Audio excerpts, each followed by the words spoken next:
In 1732, Austrian officials exhumed a Serbian farmer named Arnold Pohl, and what they found would haunt Europe for decades.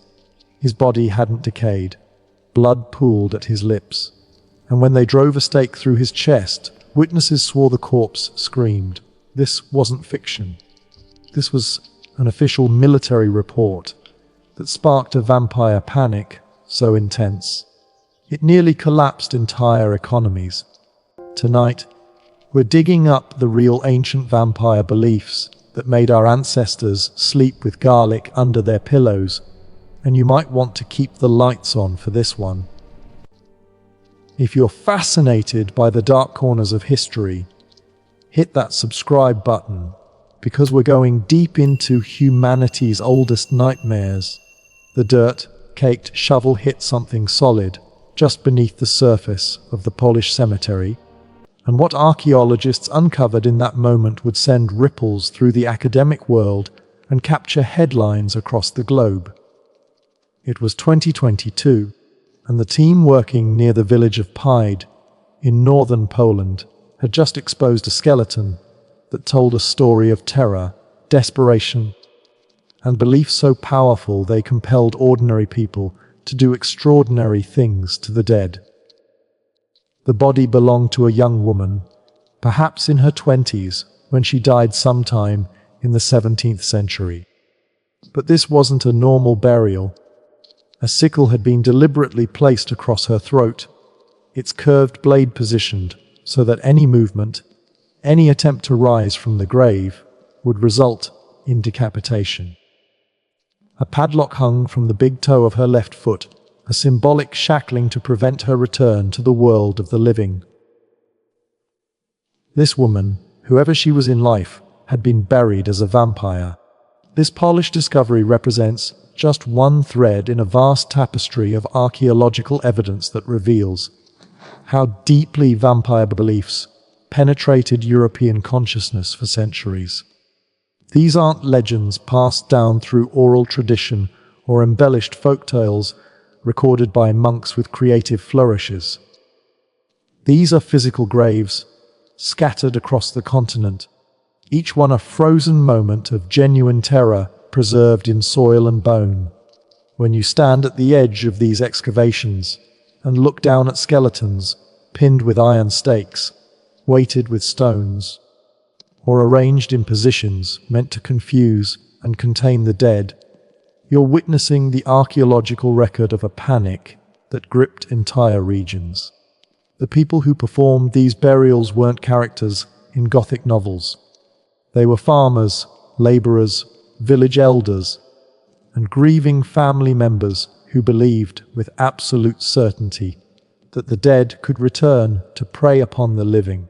The Bulgarian Black Sea coast town of Sozopol became the epicenter of vampire archaeology in 2012 when researchers uncovered not one, but two skeletons that had been subjected to anti-vampire treatments. The site was a medieval monastery and fortress complex, and the burials dated to the Middle Ages, a period when vampire beliefs were transitioning from pagan folklore into Christian-influenced superstition. Both skeletons had iron rods driven through their chests, plunged with such force that the metal had pierced completely through the torso and anchored into the earth below. The precision of the placement suggests this wasn't a random act of desecration, but a calculated procedure, perhaps even a ritual performed by someone with authority in the community. The iron wasn't decorative. It wasn't symbolic in an abstract sense. It was functional, a stake meant to pin the corpse to the ground, to make resurrection physically impossible. The head archaeologist on the project, Božidar Dimitrov, noted that over 100 such vampire graves had been discovered across Bulgaria, suggesting this practice was widespread and systematic rather than isolated incidents of mob violence. What makes these Bulgarian discoveries particularly fascinating is their context within a Christian burial ground. These weren't pagans or outsiders being treated this way. These were people who had lived within the Christian community, who had presumably been baptized and taken communion, yet something about their deaths, or their lives, marked them as dangerous enough to require this treatment. The graves challenge our assumptions about medieval Christianity, replacing older beliefs. Instead, the archaeological record shows a complex blending where Christian burial grounds became the sites of decidedly un-Christian practices, where crosses and holy water coexisted with iron stakes and decapitation. Moving westward across Europe, excavations in Czechia near the town of Mykolaiv revealed an 11th century burial site where 3 individuals had been buried in ways that deviate dramatically from Christian norms of the period. One skeleton lay face down, a burial position found repeatedly at suspected vampire sites across the continent. The logic behind this practice reveals the medieval mind's attempt to solve a supernatural problem with physical means. If a vampire tried to dig its way out of the grave, the reasoning went, it would dig downward into the earth rather than upward toward the surface, effectively trapping itself for eternity. Another body at the site had been decapitated, the skull placed between the legs, a practice that appears independently in vampire burials from Ireland to Russia. The symbolism operates on multiple levels. It prevents the head from reuniting with the body. It dishonors the corpse by violating its wholeness, and it serves as a warning to anyone who might open the grave about the dangerous nature of the deceased. The Italian excavations paint an even more disturbing picture of how vampire fears manifested in burial practices. On the Venetian island of Lazaretto Nuovo, archaeologists working in a mass plague grave from the 16th century discovered the skeleton of a woman with a brick forced into her mouth. The plague pits of medieval Europe are horrifying enough on their own. Enormous trenches filled with layer upon layer of victims, often buried with minimal ceremony, as overwhelmed cities struggled to dispose of corpses faster than they accumulated. But this particular burial took extra steps. Someone had opened the woman's jaw, inserted a large brick or stone, and ensured it was wedged firmly enough to stay in place. The practice, known from vampire folklore, was meant to prevent the corpse from chewing through its burial shroud, a behavior attributed to vampires in their graves, supposedly the mechanism by which they drew life force from living relatives above ground. The forensic anthropologist who examined the skeleton, Matteo Barini, noted that the brick had been placed with such force that it broke several of the woman's teeth, suggesting this was done either before rigor mortis set in, or with enough determination to force the jaw open afterward. Northern Germany's excavations have yielded similar finds, with multiple sites showing bodies buried with large stones placed on top of the torso, pressing down with enough weight to prevent movement. At Gluis in Poland, a different approach appeared, bodies buried at crossroads rather than in consecrated ground, a practice meant to confuse the spirit about which direction to travel should it attempt to return home. The logic of crossroads burials appears in folklore across cultures. The intersecting paths symbolically trap the spirit at a point of eternal decision, unable to choose a direction, and thus unable to complete its journey back to the living world. What emerges from examining these scattered graves across the European landscape is a picture of communities living in genuine fear, devising increasingly elaborate methods to ensure their dead stayed dead. The archaeological evidence shows experimentation and adaptation. When one method didn't seem sufficient, people combined techniques. The Polish vampire with the sickle at her throat also had the padlock on her toe. Some Bulgarian burials show both staking and decapitation. In some graves, archaeologists have found evidence that bodies were exhumed months or years after initial burial and subjected to anti-vampire treatments, suggesting that communities monitored their graveyards and took action when subsequent deaths or misfortunes were blamed on the restless dead. The physical anthropology of these skeletons occasionally reveals why particular individuals were selected for such treatment. Some show evidence of physical abnormalities or diseases that might have marked them as different or frightening in life. Several suspected vampire burials contain individuals with pronounced overbites or unusual dental formations that could have been interpreted as fangs. Others show signs of diseases that might have caused unusual symptoms, skin conditions that created corpse, like pallor in life, or conditions affecting the blood. But many show no obvious abnormalities at all, suggesting that social factors rather than physical ones determined who was feared as a potential vampire. Being the first to die in a plague outbreak, dying suddenly or violently, dying while under suspicion of witchcraft, or simply being an outsider to the community could all mark someone for special burial treatment. The geographic distribution of these graves tells its own story. While vampire beliefs existed across Europe, the physical evidence of anti-vampire burials clusters most heavily in Eastern Europe and the Balkans, with concentrations in Poland, Bulgaria, Romania, and parts of Germany and Czechia. This matches historical records of vampire panics, which reached their peak in these regions during the 17th and 18th centuries.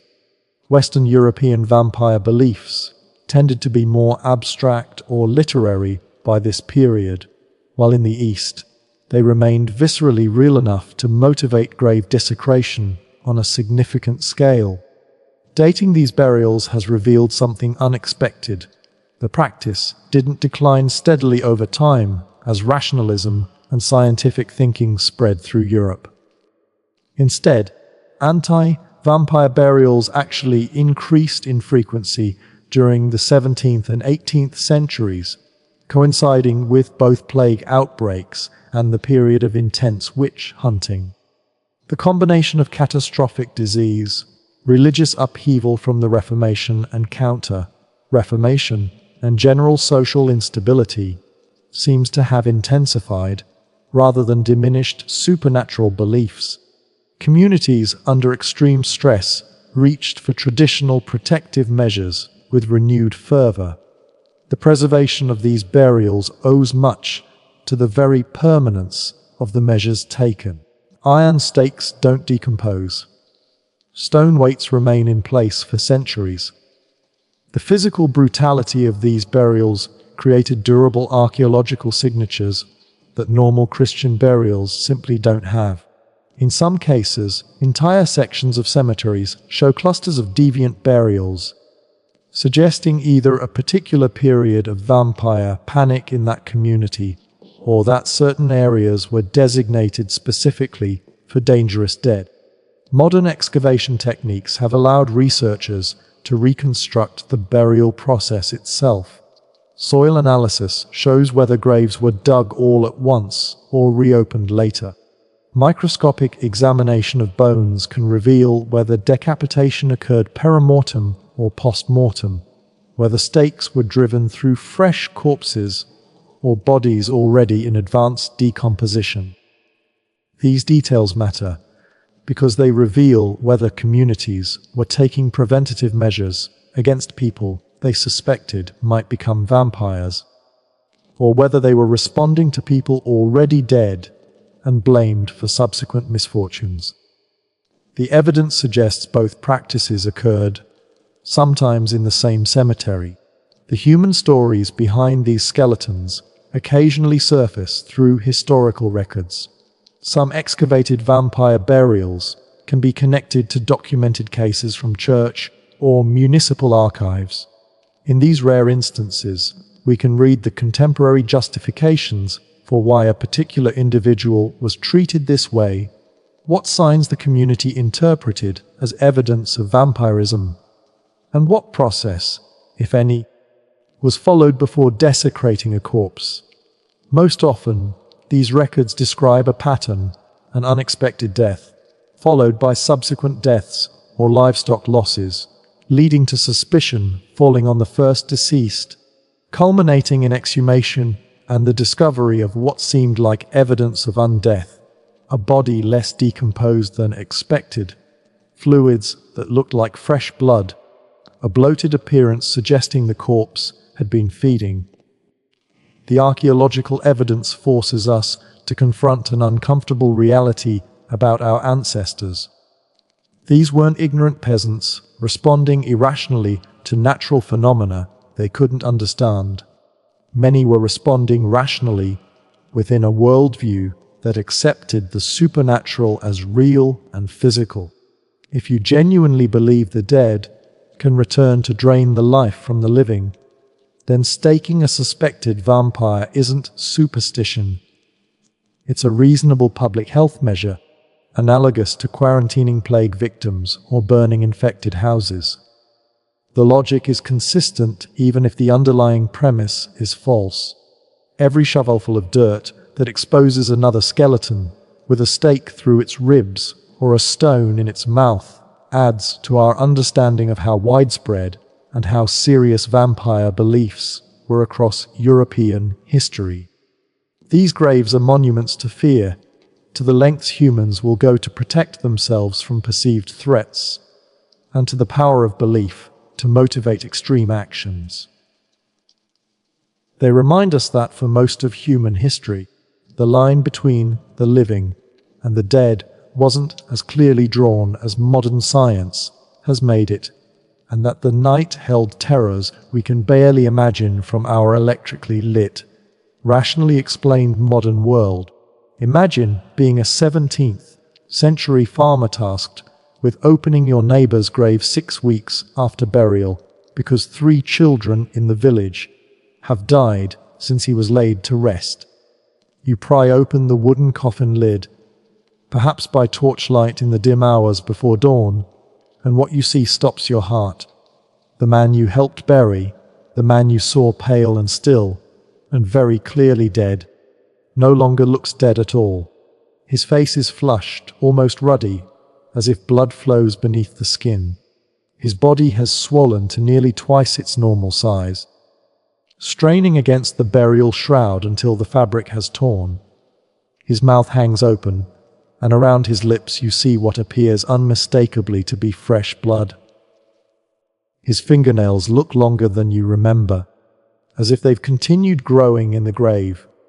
When you work up the courage to touch the corpse, the skin slips off in your hands like a glove, revealing what looks like new, fresh skin underneath. And then, as you and your companions shift the body to drive a stake through its heart, the corpse releases a long, low groan. You have just witnessed irrefutable proof, as far as your 17th century mind can determine, that the dead walk. You have found your vampire. Every single detail of this horrifying discovery has a perfectly natural explanation, rooted in the biology of decomposition. But these explanations remained unknown to humanity for most of its history. The science of forensic pathology, the understanding of bacterial action in decomposition, the knowledge of how gases form and pressure builds in a decaying body, all of this came centuries after vampire beliefs had already taken root in European culture. What we now understand as the predictable, mechanical process of a human body breaking down after death appeared to medieval and early modern observers as evidence of impossible animation, of corpses defying the natural order, of the dead refusing to stay dead. The transformation begins almost immediately after death, though its visible signs take time to emerge. Within hours, bacteria that lived peacefully in the human gut during life begin their work of breaking down tissue. Without the immune system to keep them in check, these microorganisms multiply exponentially, and start consuming the body from the inside out. This bacterial action produces gases, primarily methane, hydrogen sulfide, and ammonia, that accumulate in the abdominal cavity. As days pass, the pressure builds. The abdomen distends first, swelling outward until the deceased looks bloated and fed rather than wasted by disease or starvation. This bloating spreads to the face, the limbs, the entire body, creating what forensic pathologists call the bloat stage of decomposition. To someone examining a corpse exhumed during this phase, the body doesn't look like it's decaying at all. It looks like it's been feeding, growing plump and robust in the grave. The pressure from these accumulated gases doesn't just inflate the body, it moves fluids around inside the corpse in ways that seem impossibly lifelike. Blood and other bodily fluids are forced upward through the respiratory system and out through the mouth and nose. This is what forensic experts call purge fluid, a mixture of decomposition fluids, blood, and stomach contents that can appear around the facial orifices of a decomposing body. To a medieval observer, this dark, blood-tinged fluid seeping from a corpse's mouth was obvious evidence that the vampire had been feeding. The fluid's appearance of freshness, its liquid state, rather than dried or congealed, seemed to prove the body was still somehow alive, still processing blood through its system. Historical accounts of vampire exhumations consistently mention this detail, the blood around the mouth, sometimes described as fresh, sometimes as still wet, always as proof of the corpse's unnatural activities. The gases building inside the body create another effect that terrified grave openers across Europe. The corpse appears to move and make sounds. When a body in the bloat stage is moved, punctured, or otherwise disturbed, the accumulated gas can escape suddenly, passing through the vocal cords. This escaping gas produces sounds ranging from sighs to groans to what witnesses described as screams. The most famous documented case of this phenomenon occurred in 1732 with Arnold Pyle, whose exhumation is recorded in official Austrian military documents. When military surgeons drove a stake through Pyle's heart, witnesses reported that the corpse screamed and bled considerably. What they were hearing was gas escaping under pressure through the larynx. What they were seeing was the purge fluid already present in the body, being forced out by the impact. But to those present, it was proof positive that Pyle had been undead, and had only now, with the stake through his heart, truly died. The appearance of continued growth after death created another seemingly impossible phenomenon. Multiple historical accounts describe exhumed vampires whose hair and nails had grown longer since burial. This observation appears so consistently in vampire testimonies across different regions and time periods that it clearly represents something people were genuinely witnessing. The mechanism, understood now but mysterious then, involves the dehydration of the body. As the corpse loses moisture, the skin around the nail beds and hair follicles shrinks and retracts, making the nails and hair appear longer by exposing more of their length. The nails haven't grown at all. They've simply been revealed by the receding skin around them. But the effect is visually striking and deeply unsettling. Dead bodies aren't supposed to grow. Growth is a sign of life, of ongoing metabolic processes. Finding a corpse with longer nails than the deceased had at burial seemed to prove that something was alive in that body, that death hadn't truly taken hold. Perhaps the most viscerally disturbing element of decomposition, as witnessed by historical grave openers, was the phenomenon of skin slippage. As bacterial action breaks down the layers of skin, the outer epidermis separates from the dermis beneath it. When a decomposing body is handled, this outer layer of skin can slide off in large sheets, sometimes coming away on the hands of whoever touches the corpse. Beneath this sloughed skin, the newly exposed dermal layer appears fresh and new, often lighter in color than the outer skin had been. To someone unfamiliar with decomposition, this seemed exactly like regeneration, like the corpse was renewing itself, shedding old skin and growing new. The revelation of this new skin layer was taken as evidence that the vampire was transforming, maintaining itself through supernatural means. The preservation of certain bodies created its own set of problems for rational explanation. Not all bodies decompose at the same rate. Soil conditions, the depth of burial, the season of death, the presence of certain chemicals in the soil, the body's weight and fat content, all of these factors influence how quickly decomposition proceeds. Bodies buried in clay soil, which limits oxygen flow, decompose much more slowly than those in sandy soil. Bodies buried in winter months might remain relatively preserved until spring warmth accelerates bacterial action. Obese individuals often decompose more slowly in the early stages because fat acts as a preservative. When a community exhumed a body expecting to find a skeleton and instead found a relatively intact corpse, the preservation itself seemed supernatural.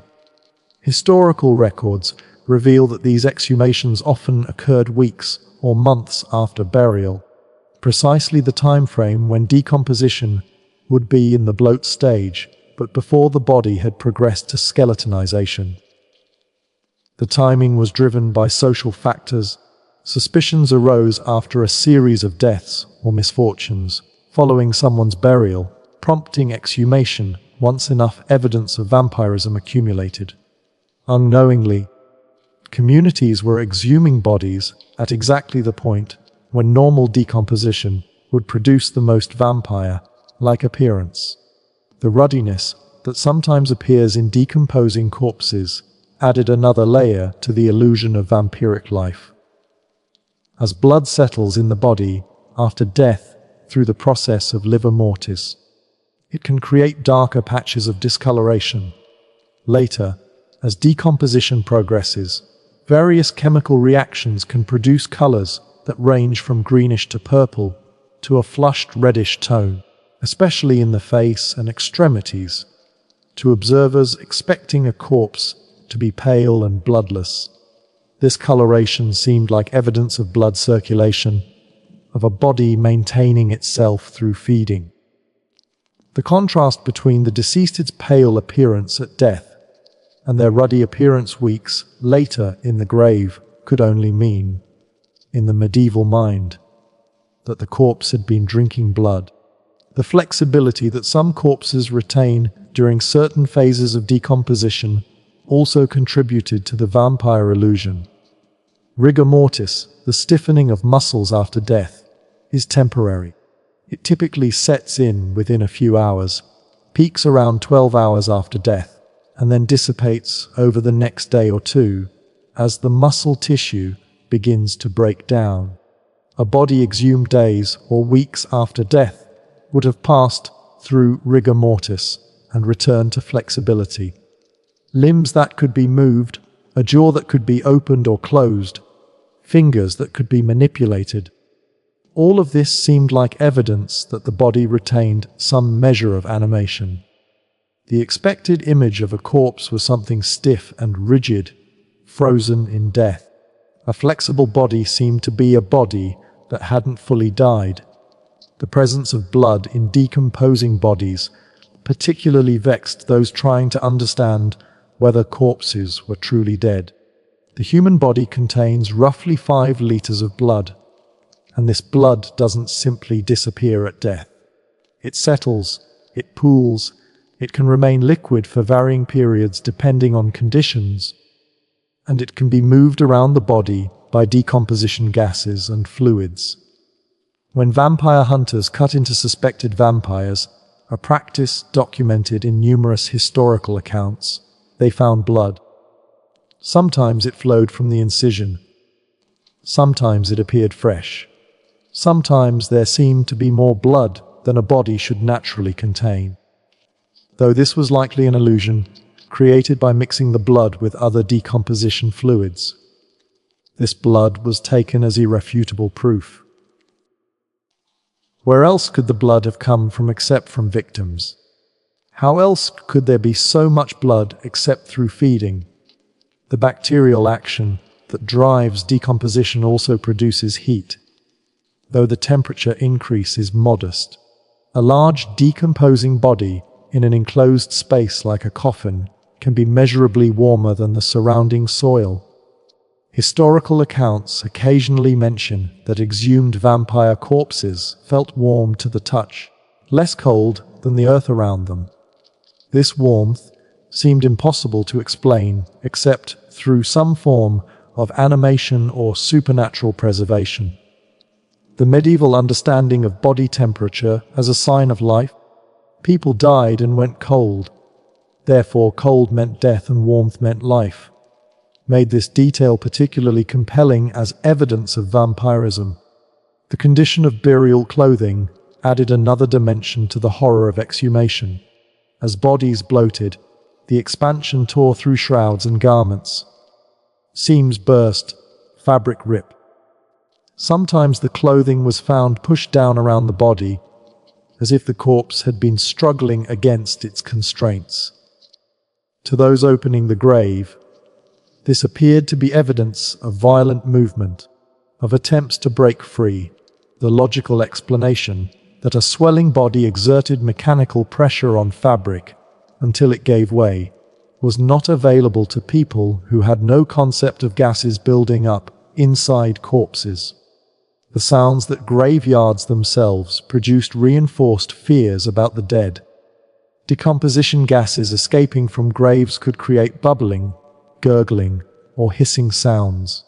Coffin wood warped by moisture made creaking noises. Small animals burrowing into graves created movements in the soil. At night, in a quiet graveyard, these sounds took on sinister significance. Communities already primed to fear their dead heard these noises as evidence of restless corpses stirring beneath the earth, trying to claw their way out. One particularly misunderstood phenomenon involved the relationship between a suspected vampire's exhumation and the condition of recent plague or disease victims buried nearby. Often, communities would open multiple graves during vampire investigations, comparing the suspected vampire with other deceased. They sometimes found that the suspected vampire appeared better preserved than people who had died more recently. This seemed to violate the natural order. Newer deaths should look fresher than older ones. But again, variables in decomposition explained this. The first person to die in an outbreak might have been robust and well-fed, buried in a good location in favorable conditions. Later victims might have been wasted by disease, buried hastily in poor conditions. The difference in preservation was natural, but seemed supernatural to observers. The belief in vampires existing in a state between life and death actually aligned perfectly with what people observed when they exhumed bodies. The corpses weren't fully alive. They didn't move independently, didn't speak coherently, didn't respond to stimuli. But they also didn't seem fully dead. They looked too fresh, too colorful, too flexible, showed too many signs of ongoing processes. The vampire explanation elegantly resolved this apparent paradox by proposing a third state, the undead, a liminal existence that explained why corpses showed some characteristics of life without being fully alive. Medical understanding of death itself was rudimentary through most of history. The signs of death were absence of breath and heartbeat, coldness and stillness. But what happened afterward was largely unknown. That bodies changed in the grave was obvious. Eventually everyone became bones. But the intermediate stages, the specific mechanisms, the predictable timeline, none of this was understood. Decomposition wasn't taught, wasn't studied, wasn't discussed in polite society. Most people had minimal exposure to dead bodies beyond the immediate post-mortem period, when circumstances forced them to exhume and examine corpses weeks or months. Dead, they were confronting processes they'd never seen before and had no framework for understanding. The gap between observation and explanation left room for supernatural interpretation. These weren't stupid people reaching irrational conclusions.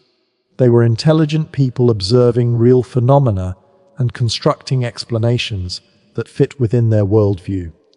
When every observation, the bloating, the blood, the groans, the color, the flexibility, the apparent growth, pointed towards some form of continued animation, the vampire explanation wasn't just plausible, it was compelling.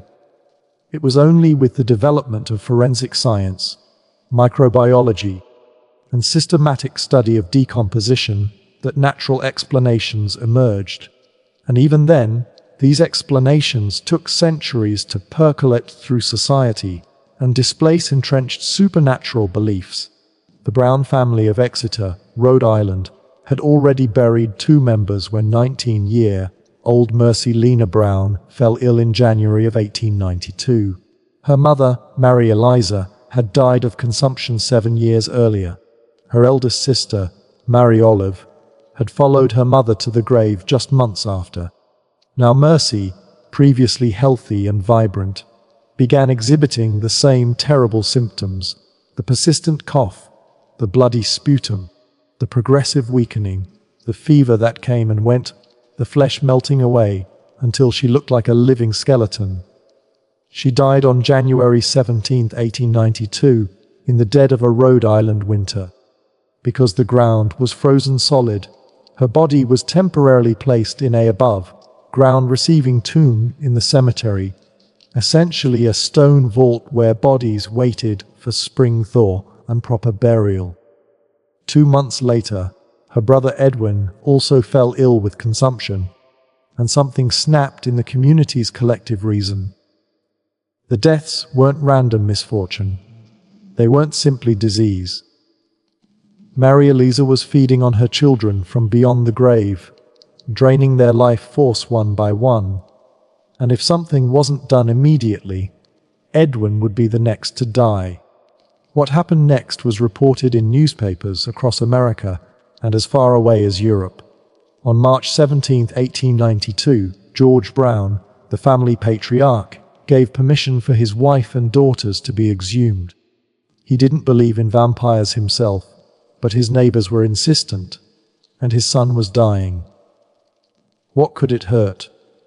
A physician named Harold Metcalf accompanied the party to the cemetery, lending medical authority to what was about to occur. They opened Mary Eliza's grave first.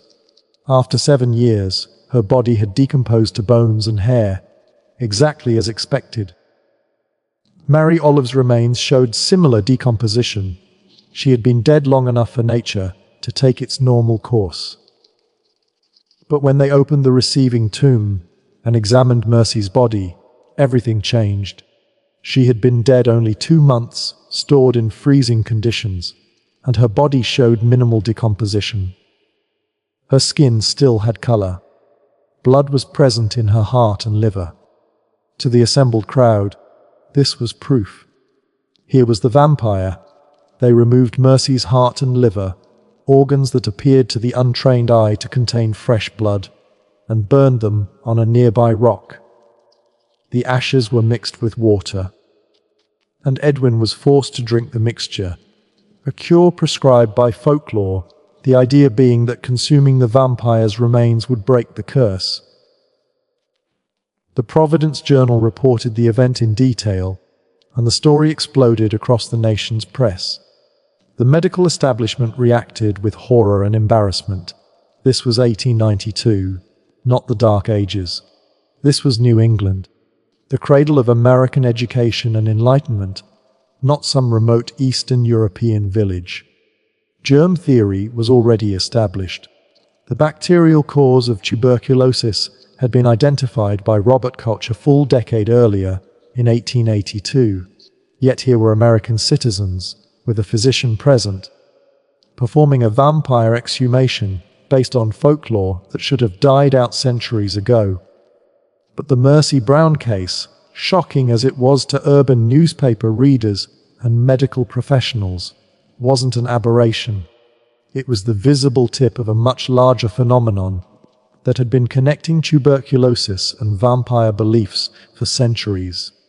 The disease we now call tuberculosis went by many names throughout history: consumption, phthisis, the white plague, the wasting disease, and everywhere it appeared, vampire accusations followed close behind. The connection wasn't arbitrary or coincidental. Tuberculosis, in its symptomatology, its epidemiology, and its social impact, seemed designed by some malevolent force to generate belief in the vampiric dead. Tuberculosis killed slowly, which distinguished it from other epidemic diseases and made it more, not less, terrifying in certain ways. Unlike plague or cholera, which struck suddenly and killed within days, consumption took months or years to consume its victims. Families watched their loved ones undergo a gradual transformation from health to living death. The person remained conscious and aware almost until the end, trapped in a body that was visibly dying piece by piece. The disease caused a peculiar type of wasting where victims seemed to be drained of vitality rather than consumed by fever. They grew pale, almost translucent. Their eyes developed a feverish brightness that contrasted eerily with their wasted bodies. They became shadows of themselves, ghosts of the people they had been. This gradual transformation looked exactly like what folklore said happened. When a vampire fed on someone, a slow draining of life force, visible in the victim's progressive weakening and wasting away. The pattern of tuberculosis transmission within families created the epidemiological foundation for vampire beliefs. TB is spread through respiratory droplets, meaning close contact over extended periods dramatically increases transmission risk. Family members who lived in the same household, who cared for the sick, who breathed the same air in crowded, poorly ventilated homes, were at highest risk. What families observed was a terrifying chain reaction. One member would fall ill and die, then another would sicken, then another, watching each victim display the same progressive wasting. The first death seemed to trigger the others, as if something had been released by that initial passing, some malevolent force that then worked its way through the remaining family members. The concept of contagion existed in pre-modern medicine, but it was poorly understood and inconsistently applied. The pattern seemed less like a disease passing from person to person, and more like one dead family member preying upon the living ones. The timing of TB transmission made the vampire connection even more compelling. The disease has a long incubation period. Weeks or months can pass between infection and the appearance of symptoms.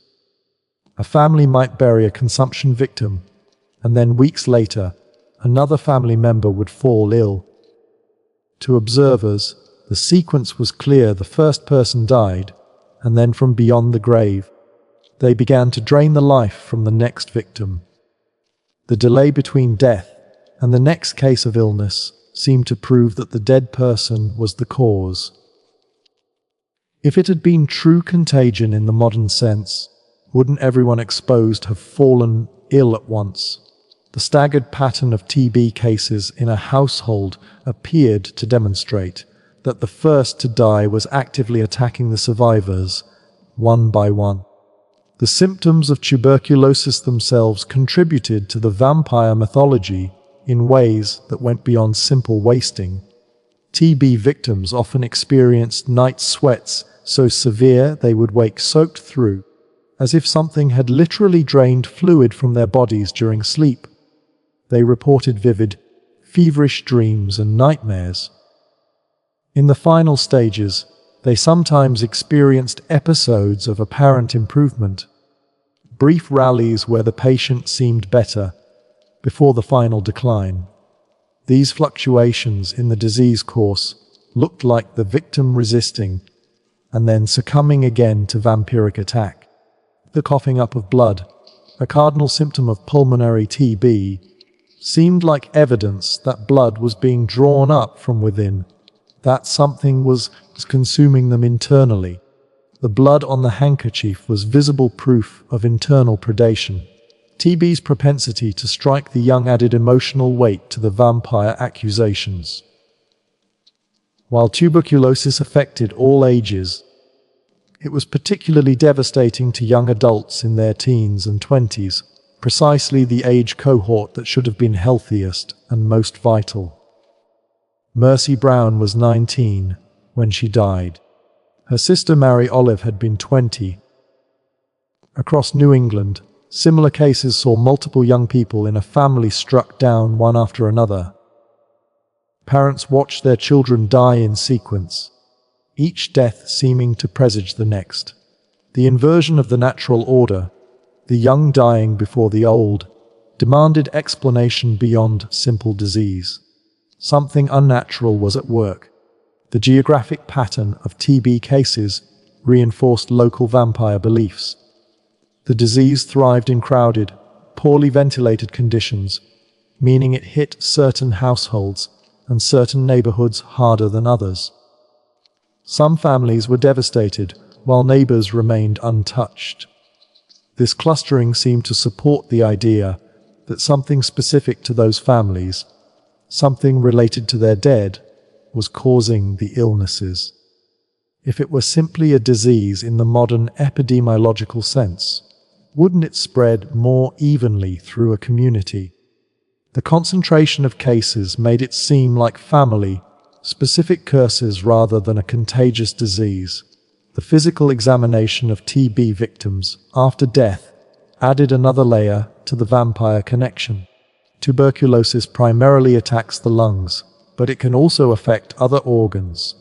TB bacteria can colonize the lymph nodes, the bones, the brain, the kidneys, and particularly relevant for vampire accusations, the liver and spleen.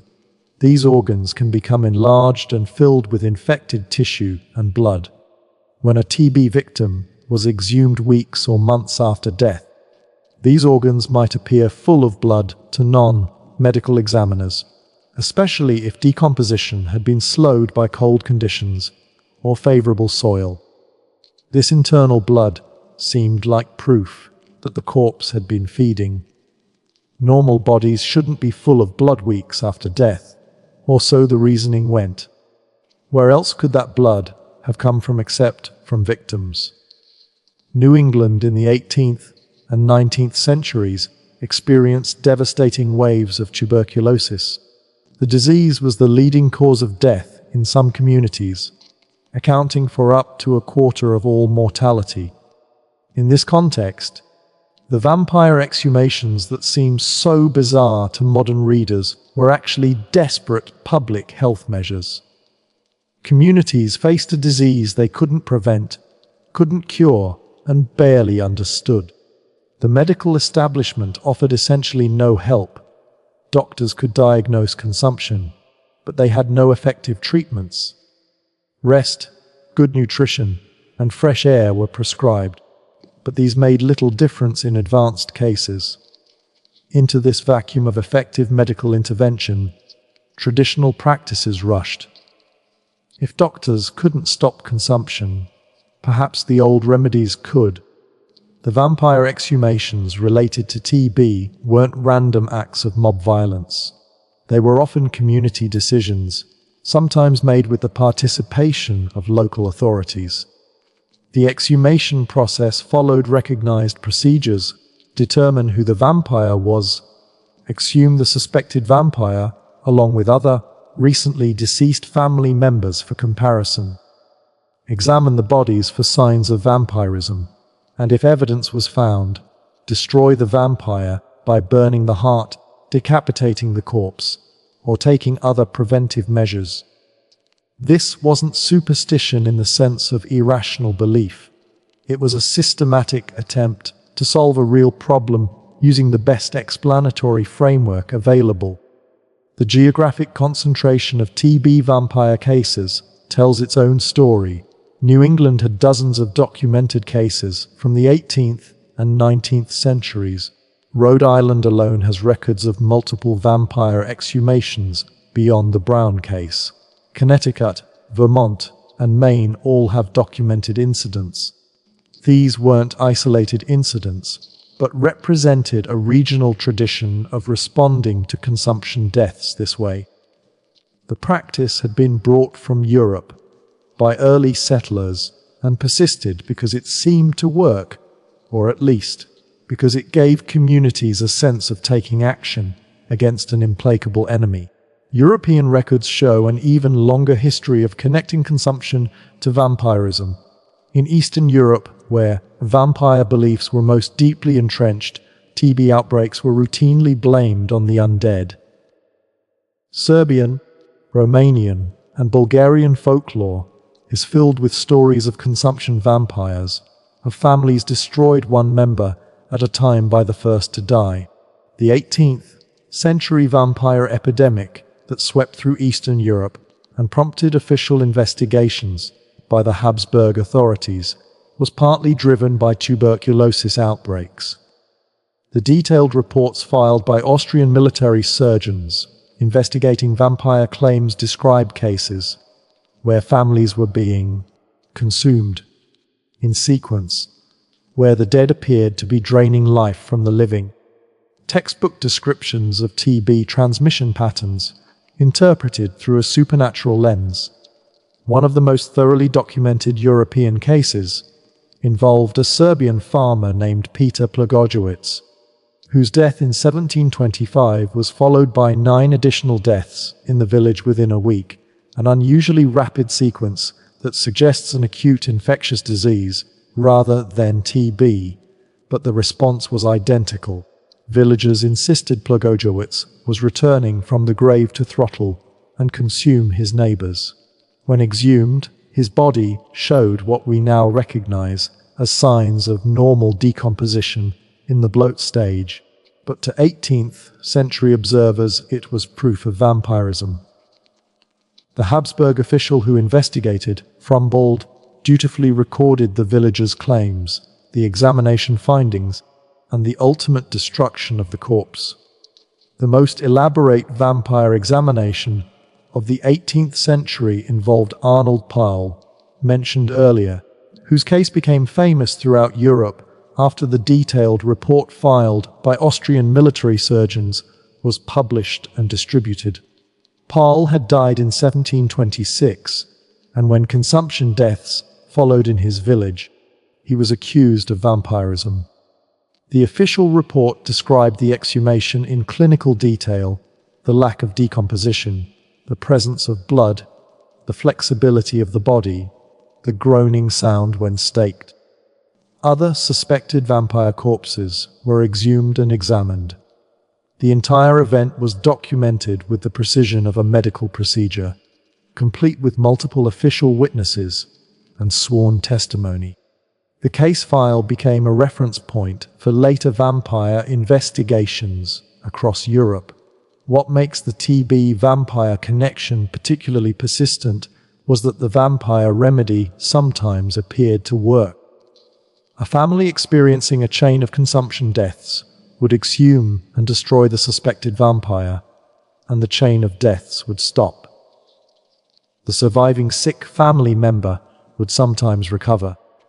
From a modern perspective, we understand this through simple statistics and the natural course of disease.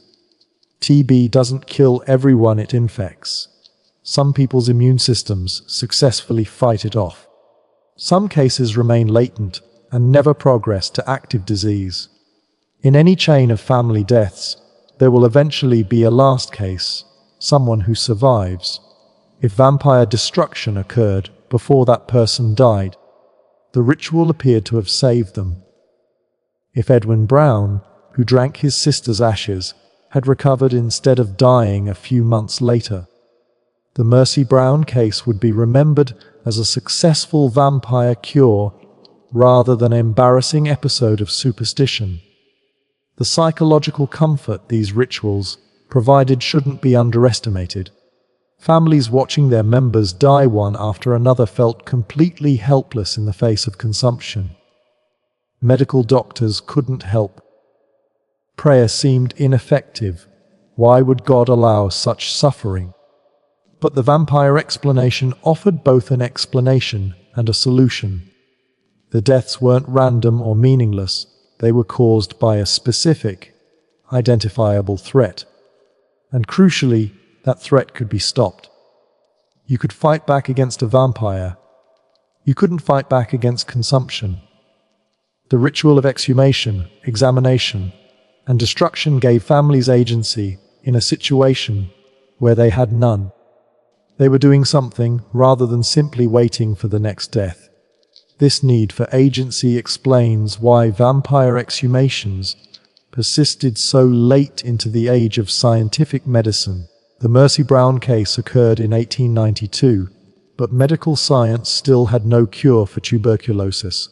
Koch's identification of the TB bacillus in 1882 was scientifically important, but it didn't save a single patient. It would be the 1940s before effective antibiotic treatment for TB became available.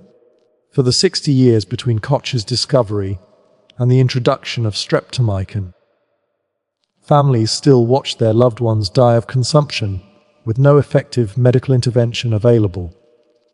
In that context, traditional remedies retained their appeal. Science might have explained the cause, but it offered no cure. Folklore at least offered hope of action. The Brown case became famous precisely because it highlighted this tension between modern knowledge and traditional practice. The newspapers covering the story couldn't decide whether to treat it as tragedy, farce, or scandal. Some played it for horror, primitive superstition persisting in modern America.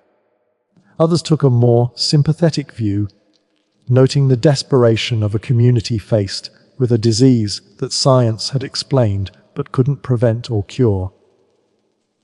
The Providence Journal, which broke the story nationally, walked a careful line, reporting the facts in detail, but editorializing about the persistence of old-world superstitions. But other papers noted that Edwin Brown was dying, that modern medicine offered him nothing, and that a father watching his last child succumb to the disease that had already taken his wife and 2 daughters might be forgiven for trying anything, even something he didn't fully believe in. Edwin Brown died in May 1892, 2 months after drinking his sister's ashes. The vampire remedy had failed, but its failure didn't necessarily disprove the vampire theory to those invested in it. Perhaps the ritual had been performed too late. Perhaps Mercy wasn't the only vampire. Perhaps Edwin was simply too far gone to be saved. Belief systems are remarkably resistant to contradictory evidence, especially when they're tied to emotional needs and community identity. The Brown case marked the end of public, documented vampire exhumations in New England, but it didn't necessarily mark the end of the belief. What ended was the willingness to publicize these practices in an age when newspapers would turn them into national scandals. The tuberculosis-vampire connection reveals something profound about how humans construct explanations for suffering. When faced with a disease that killed slowly, that struck families in sequence, that seemed to drain life force progressively, and against which medicine was powerless, people reached for explanations that gave the suffering meaning and offered possibility of intervention. The vampire wasn't simply a monster from folklore. It was an etiological explanation for consumption, a theory about disease causation that fit the observed facts and suggested remedies. That it was wrong doesn't make it irrational given the knowledge available at the time. It was a pre-scientific medical theory that persisted because the scientific alternative offered explanation, but no cure, knowledge but no power.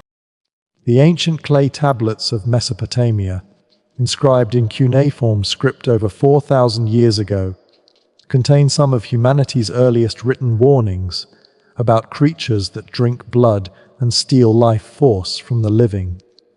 Among these demons was Lilitu, a female spirit who prowled the night seeking men to drain of their vitality and infants to kill in their cradles. She appears in texts from Sumer, Akkad, and Babylon, described as a creature with wings who moved between the world of the living and the realm of the dead. Her name would eventually evolve into Lilith in Hebrew tradition. But in her earliest Mesopotamian incarnations, Lilitu embodied fears that would resurface in vampire legends across the world, the dead or demonic who refuse to remain in their proper realm, who cross boundaries between life and death to prey upon the living, who drain essence rather than simply kill outright. The Mesopotamians developed elaborate rituals to protect against her, amulets inscribed with prayers and threats, special arrangements of objects around cribs to confuse her, specific incantations to drive her away. These weren't abstract mythological exercises. These were practical defensive measures against a threat people believed was real and immediate. Move forward in time and eastward across Asia to medieval China, and you encounter something that at first seems entirely different from Mesopotamian night demons, but shares the same essential core. The Jiangshi, often translated as hopping vampire or hopping corpse, is one of Chinese folklore's most distinctive supernatural creatures. Unlike the European vampire that walks normally, the Jiangshi moves by hopping because rigor mortis has stiffened its limbs. It holds its arms outstretched because death has frozen them in that position. It navigates by sensing the breath of the living, which is fortunate for potential victims, because the Jiangshi is typically depicted as blind or having poor vision. The creature dressed in official burial garments from the Qing dynasty, complete with formal robes and sometimes an official's hat, making it instantly recognizable as a corpse that has risen from its grave. But despite these peculiar cultural specifics, the Jiangshi serves the same function as vampires everywhere.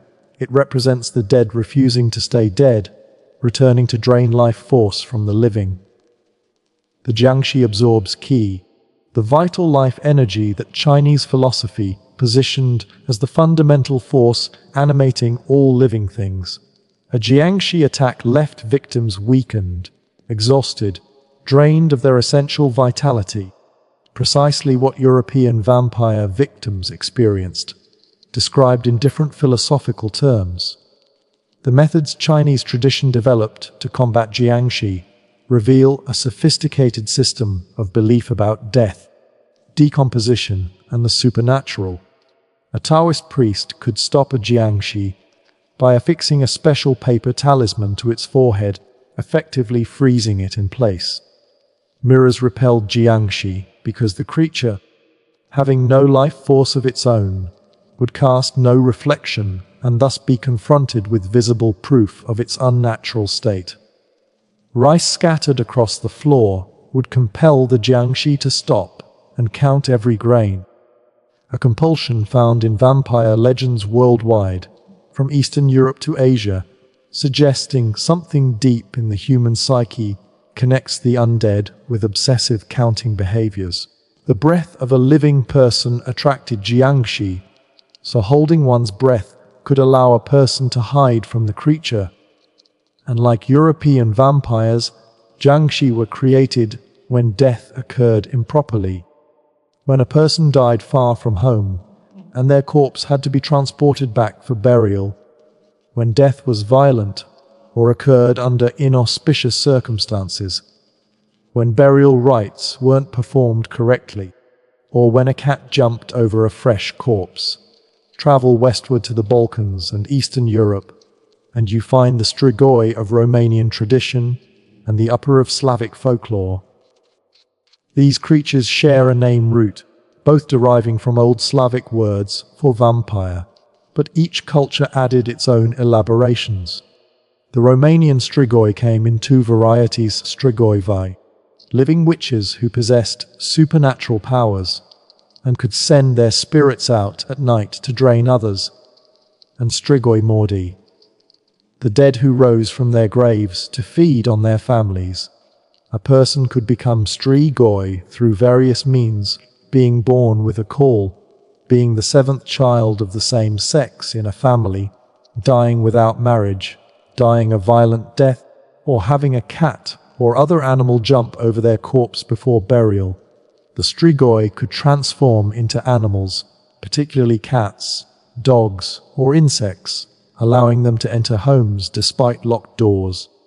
They attacked family members first, a detail that appears across vampire traditions worldwide and speaks to the disease transmission patterns that underlay many vampire accusations. The Strigoi appeared at family gatherings uninvited, sat in their old chairs, ate from their old plates, and gradually drained the life from those they had loved. Romanian villages developed elaborate protective measures, planting hawthorn around graves, driving iron nails through the heart, decapitation, exhumation, and burning of the heart, or burying the body face down so if it tried to dig its way out, it would dig deeper into the earth. The Slavic Upyr appeared in written records as early as the 11th century, making it one of the earliest documented vampire terms in European literature. Russian, Ukrainian, Polish, and Czech traditions all featured variants of the Upyr, each with regional characteristics, but sharing core attributes. The Upyr rose from the grave at night to drink blood, targeting family and community members. It could appear as a normal person, making detection difficult until a pattern of deaths or illnesses revealed its presence. Unlike some vampire traditions where the creature was purely monstrous, the Upyr sometimes maintained aspects of its human personality, showing preference for certain victims, avoiding others, even speaking to those it encountered. This made the Upyr particularly tragic. It was a person trapped in an undead state, unable to truly die, compelled to harm those it had loved in life. Slavic communities took vampire threats so seriously that multiple mass panics swept through Eastern Europe in the 17th and 18th centuries, leading to widespread exhumations and vampire destructions that eventually prompted official government investigations and attempts to suppress the practice through rational education.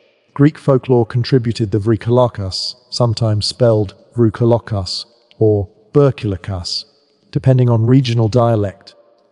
The Greek vampire differed in interesting ways from both its Slavic neighbors and Western European variants.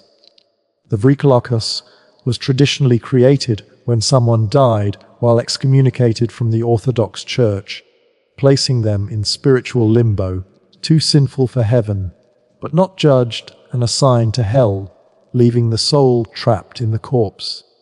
This theological explanation for vampirism reveals how Christian doctrine merged with older folk beliefs across Europe. The Vrykolakas wasn't necessarily evil intentionally. It was more like a restless spirit that couldn't find peace and therefore remained active after death. It would knock on doors at night and call the names of household members, and to answer was fatal, because the act of answering gave the Vrykolakas power over the person. The creature spread plague and disease through communities, often without direct violence, simply by its presence contaminating the living world. The Greek Church developed specific rituals for dealing with Vrykolakas, including the practice of exhuming bodies 3 years after death to check the state of decomposition.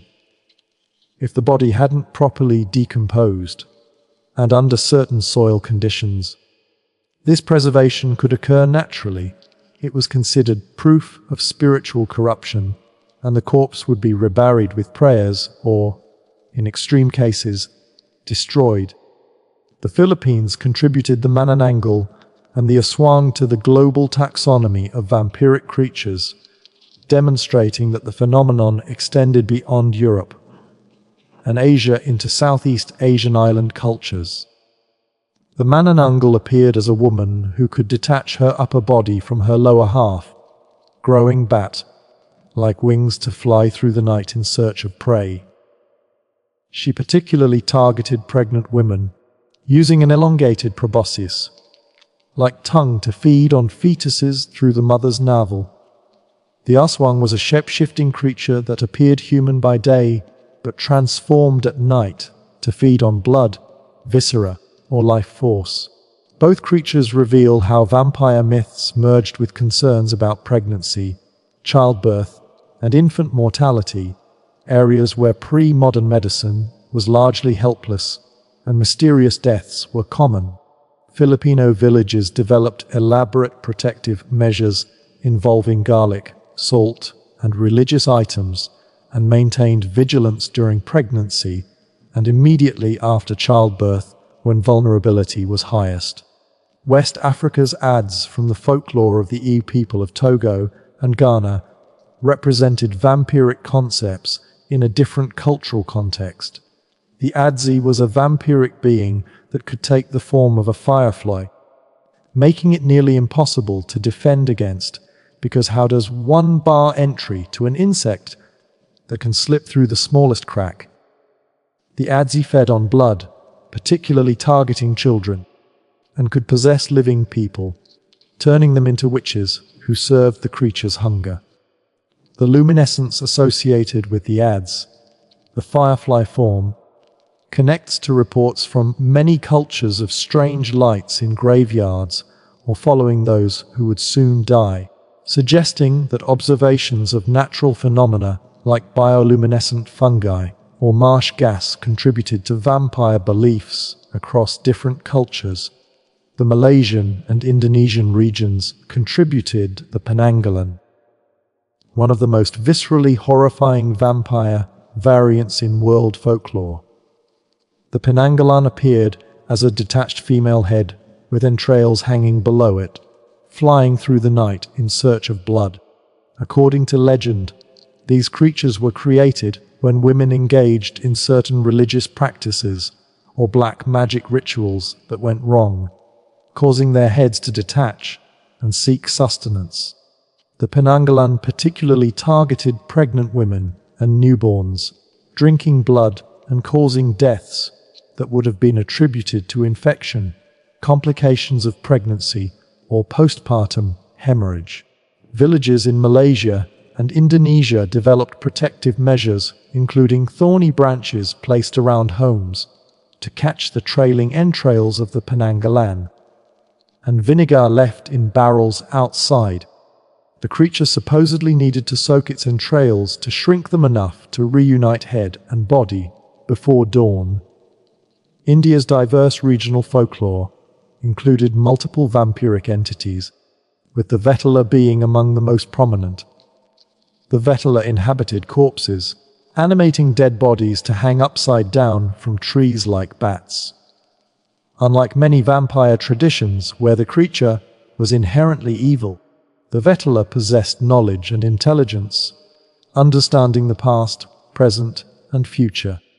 The famous collection of Indian stories known as Baitul Pachisi, or Tales of the Vampire, featured a wise king trying to capture a Vetala by answering its riddles and philosophical questions. This intellectual dimension distinguished the Vetala from more purely predatory vampire traditions, though it still occupied corpses and existed in the liminal space between life and death. Arabic and Islamic folklore contributed the ghoul, a creature that inhabited graveyards and desolate places, feeding on corpses and occasionally attacking living travelers. While often categorized separately from vampires in modern taxonomy, the ghoul shared key characteristics: association, with death and graves, consumption of human flesh or blood, transformation of humans into monsters through curse or contamination. The goal appeared in 1001 Nights and other Arabic literary traditions, depicted as dangerous desert dwellers that lured travelers to their doom. Islamic tradition developed specific prayers and practices for protection against ghouls, and travelers through dangerous territory would recite particular Quranic verses for safety. Jewish folklore included the Estri, a female vampiric demon that could take human form and lived secretly within communities, feeding on victims when opportunity arose. The Estri particularly targeted children and could only be killed by specific rituals, including sealing her in a bottle. Jewish communities in Eastern Europe often overlapped with Christian communities that believed in vampires, and there was cross-pollination of beliefs, with Jewish defensive measures against estries, sometimes borrowed from Christian anti-vampire practices and vice versa, Native American traditions, while varying enormously across different tribal groups and regions, included various entities that drained life force or fed on human blood. The Cree and Ojibwe peoples told stories of the Wendigo, a creature created when humans resorted to cannibalism, transforming into monsters with an insatiable hunger for human flesh. While not typically classified as vampires in the European sense, the Wendigo occupied similar mythological space. Humans transformed into predatory monsters, driven by unnatural hunger, threatening communities from within. The Aztec civilization of pre-Columbian Mexico had the Cihuatitio, spirits of women who died in childbirth, who returned to attack children and seduce men, spreading disease and causing seizures. This global distribution of vampire mythology, developing independently across cultures that had no contact with each other, points toward universal human experiences and fears that found similar mythological expressions. Every culture grappled with death, disease, and the mystery of what happened to human consciousness and body after death. Every pre-modern society lacked understanding of decomposition processes and microbiology. Every culture experienced epidemics where people sickened and died in patterns that suggested transmission from the dead to the living. Every society saw newborns and mothers die in childbirth for reasons they couldn't explain or prevent. Every culture observed that some people died wrong, violently, suddenly, far from home, and these deaths seemed to produce restless spirits. The specific details varied based on local funeral customs, religious beliefs, environmental factors, and cultural practices, but the underlying pattern remained consistent. The dead sometimes refuse to stay dead. They return to drain life from the living. They target family and community first. They can be detected by signs and symptoms in both the corpse and the living, and they can be stopped through specific protective measures and rituals. This universality suggests that vampire myths aren't arbitrary cultural inventions, but rather represent humanity's attempt to explain observable phenomena, disease transmission, decomposition, epidemics, mysterious deaths, using the conceptual frameworks available before scientific medicine. The iron nails had to be driven through specific points on the corpse's body, the joints where movement occurred, the articulations where bone met bone and allowed the dead to walk. A blacksmith in an 18th century Polish village would know exactly where to place them, through the elbows, the knees, the ankles, sometimes through the neck vertebrae. The nails weren't decorative. They weren't symbolic gestures meant to comfort the living with the illusion of action. They were functional restraints, mechanical solutions to a mechanical problem. If a corpse tried to rise and walk, the iron through its joints would prevent the necessary articulation. The vampire would be pinned in place, unable to bend the limbs it needed to claw out of its grave. This was engineering applied to the supernatural, physics brought to bear against the undead. The villages that practiced this weren't engaging in meaningless superstition. They were implementing what they understood to be practical safety measures, protocols designed to protect the living from a threat they believed was as real as fire or flood. Walk into any museum with medieval European burial artifacts, and you'll find coins, small copper or silver pieces that were placed on the eyes of the deceased before burial. Modern interpretations often suggest these were payment for Charon, the ferryman who carried souls across the river Styx in Greek mythology, a poetic explanation that frames the practice as merely symbolic. But examine the archaeological record more carefully, and a different function emerges. The coins served a practical purpose in death preparation. They waited the eyelids closed. A corpse with open eyes was deeply unsettling to mourners and also presented a supernatural danger. Eyes that remained open after death suggested the deceased was still watching, still aware, still present in some fashion. Open eyes could see the living, could mark them as targets, could serve as windows through which the dead observed the world they should have left behind. The coins kept the eyes shut, sealed, blinding the corpse, and preventing it from fixing its gaze on family members. In regions where vampire beliefs were strongest, the coins weren't just weights, they were seals, barriers between the dead person's vision and the living world. Remove the coins, and you risked the corpse seeing again, orienting itself, preparing to rise. The practice of filling a suspected vampire's mouth took various forms across Europe, each variant addressing a specific aspect of the vampire threat. In some traditions, garlic bulbs were forced between the teeth, packing the mouth so full that the jaw couldn't close properly and certainly couldn't open to bite. Garlic's association with vampire prevention has become so embedded in popular culture that it's treated as obvious, but the original logic behind it deserves examination.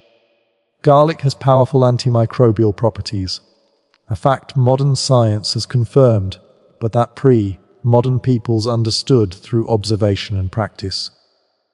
Food preserved with garlic lasted longer. Garlic appeared to prevent disease in some contexts. If vampirism was a form of corruption, of unnatural preservation and reanimation, then garlic's ability to fight corruption and preserve life made it a logical counter-measure. But the garlic in the mouth served another function. It prevented the vampire from chewing through its burial shroud, a behavior attributed to vampires in several European traditions. A mouth stuffed with garlic was a mouth that couldn't open, couldn't bite through fabric, couldn't begin the process of feeding on the living. Other traditions used stones or bricks instead of garlic, and the Venetian burial discovered with a brick forced between the jaws demonstrates this practice. The stone blocked the mouth completely, preventing any possibility of the corpse chewing, biting, or consuming. In some Slavic traditions, the mouth was filled with holy earth from a church, combining physical obstruction with spiritual protection. The earth from consecrated ground supposedly burned vampires from the inside, poisoning them with holiness. In Greek tradition, some bodies were buried with a piece of pottery or tile placed in the mouth. The fired clay representing permanence and incorruptibility, qualities opposite to the vampire's nature. Each variant of mouth filling addressed the same core concern. The vampire's mouth was its weapon, the means by which it drained life, and blocking that weapon disabled the threat. Perhaps no anti-vampire practice seems more bizarre to modern sensibilities than burying suspected vampires with seeds, specifically poppy seeds or millet. The archaeological record shows graves where thousands of tiny seeds were scattered over the corpse, mixed with the grave soil, or placed in bags within the coffin. The logic behind this practice appears in folklore across Eastern Europe.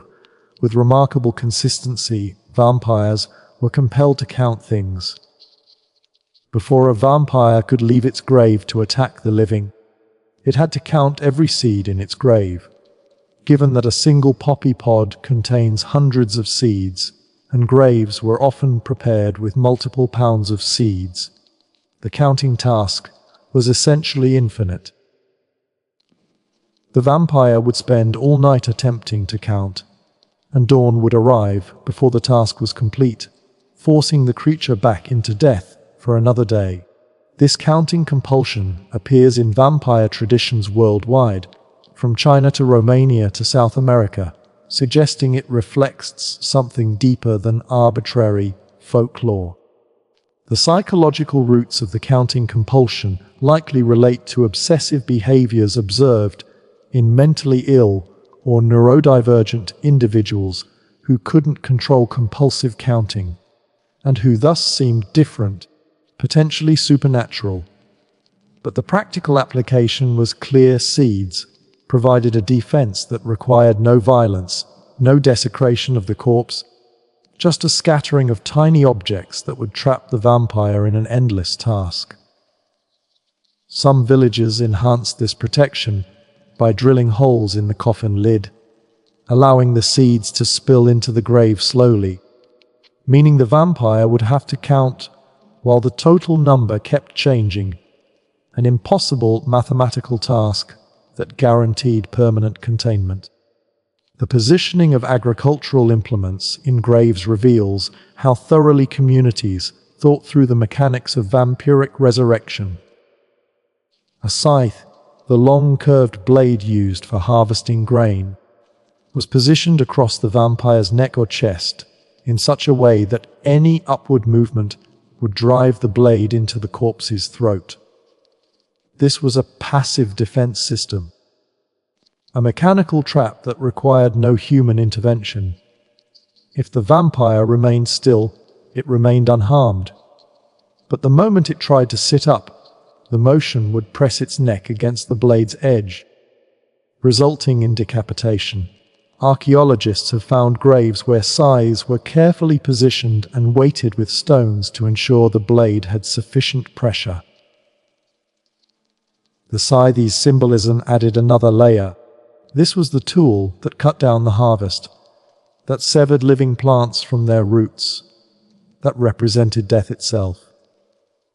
To trap a vampire beneath the very symbol of death was poetically appropriate, but more importantly, it was mechanically effective.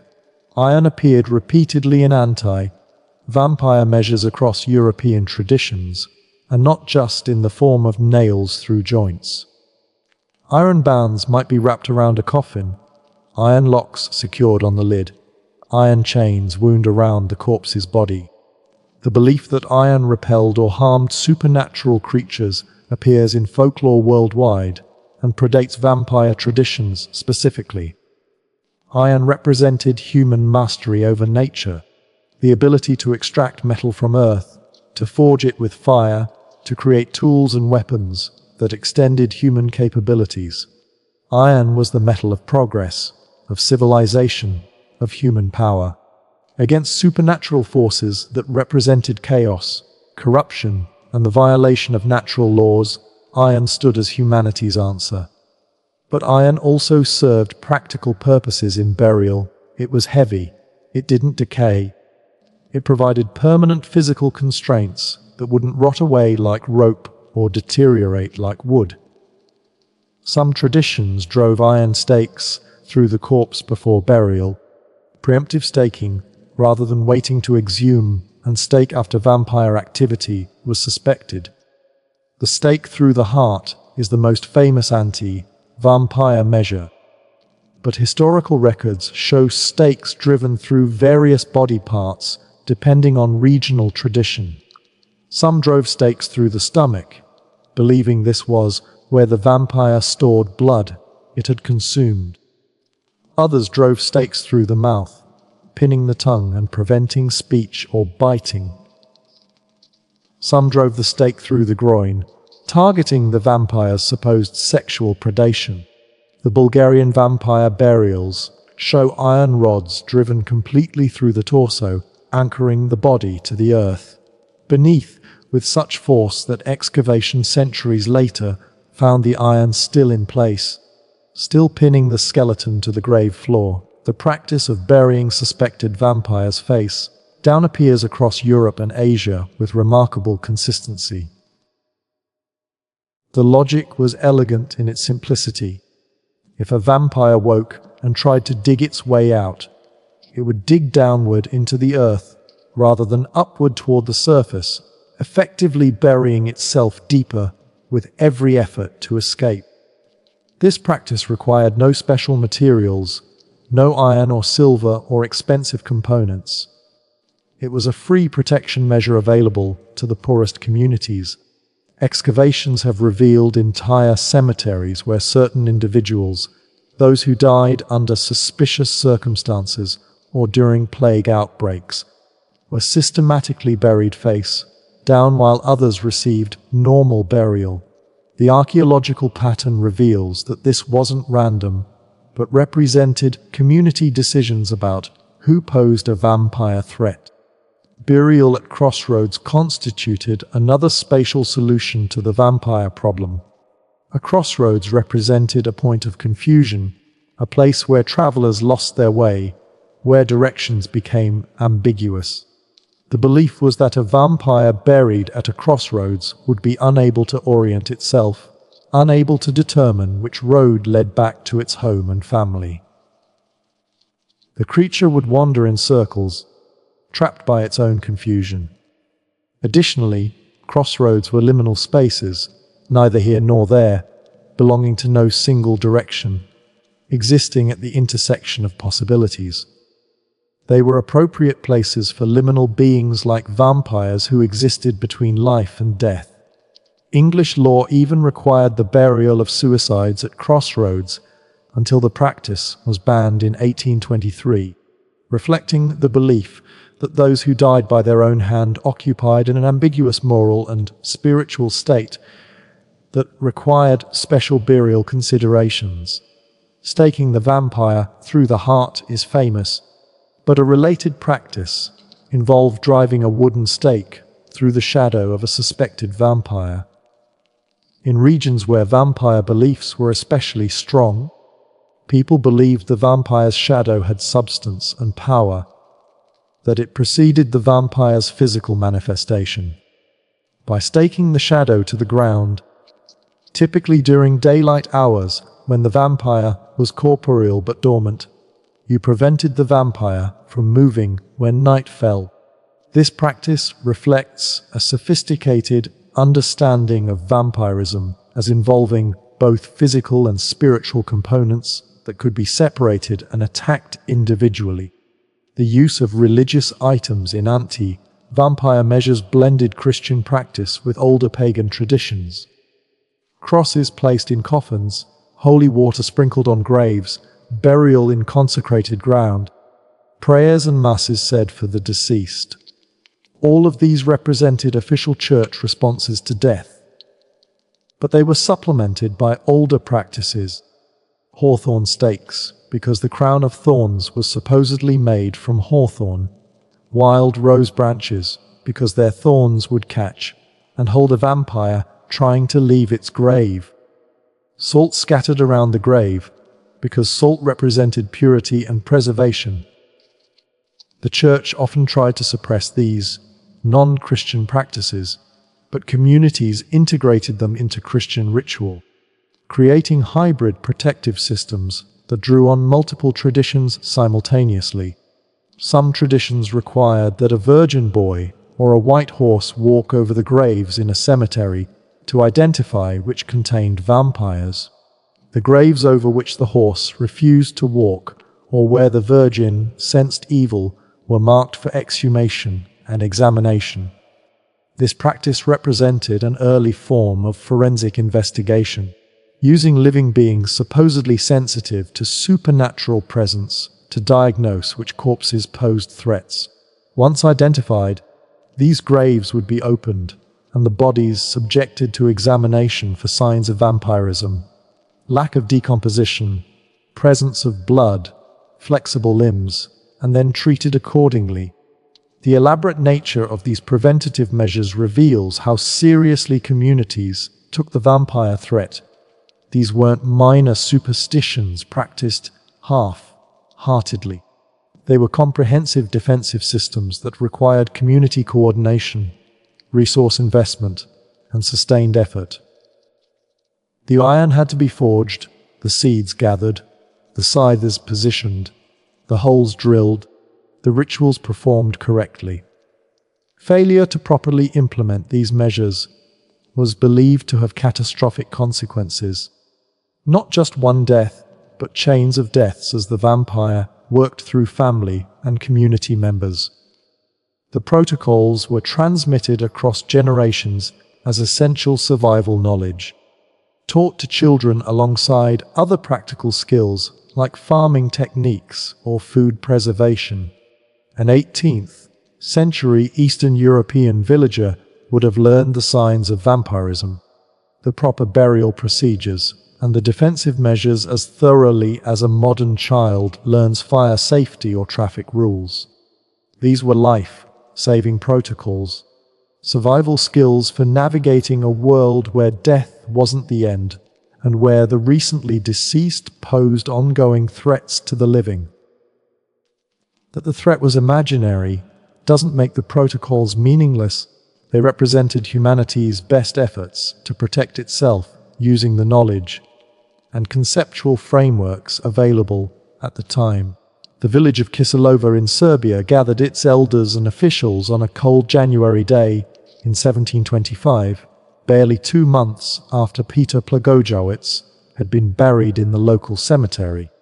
9 people had died in the 8 days following Plagojewicz's death, and each victim had reportedly said the same thing before succumbing, that Plagojewicz had come to them in the night, that he had pressed upon their chests, that he had strangled or suffocated them. The victims' families were terrified. The survivors were threatening to abandon the village entirely if something wasn't done. The local imperial provisor, a Habsburg official named Frombold, found himself in an impossible position. He didn't particularly believe in vampires, but he had an entire community demanding immediate action, threatening to flee and leave the region depopulated. He made the decision to allow the exhumation, and he documented what happened next in an official report that survives to this day, providing one of the most detailed contemporary accounts of a vampire hunt in historical records. When they opened Plagojewicz's grave, Frombold recorded his observations with the clinical precision of a bureaucrat trying to make sense of something that defied his understanding of the natural world. The body showed no signs of decomposition, despite being buried for several weeks in winter soil. The skin had not fallen away, but instead appeared fresh. Old skin had peeled away in places, but underneath was what looked like new skin.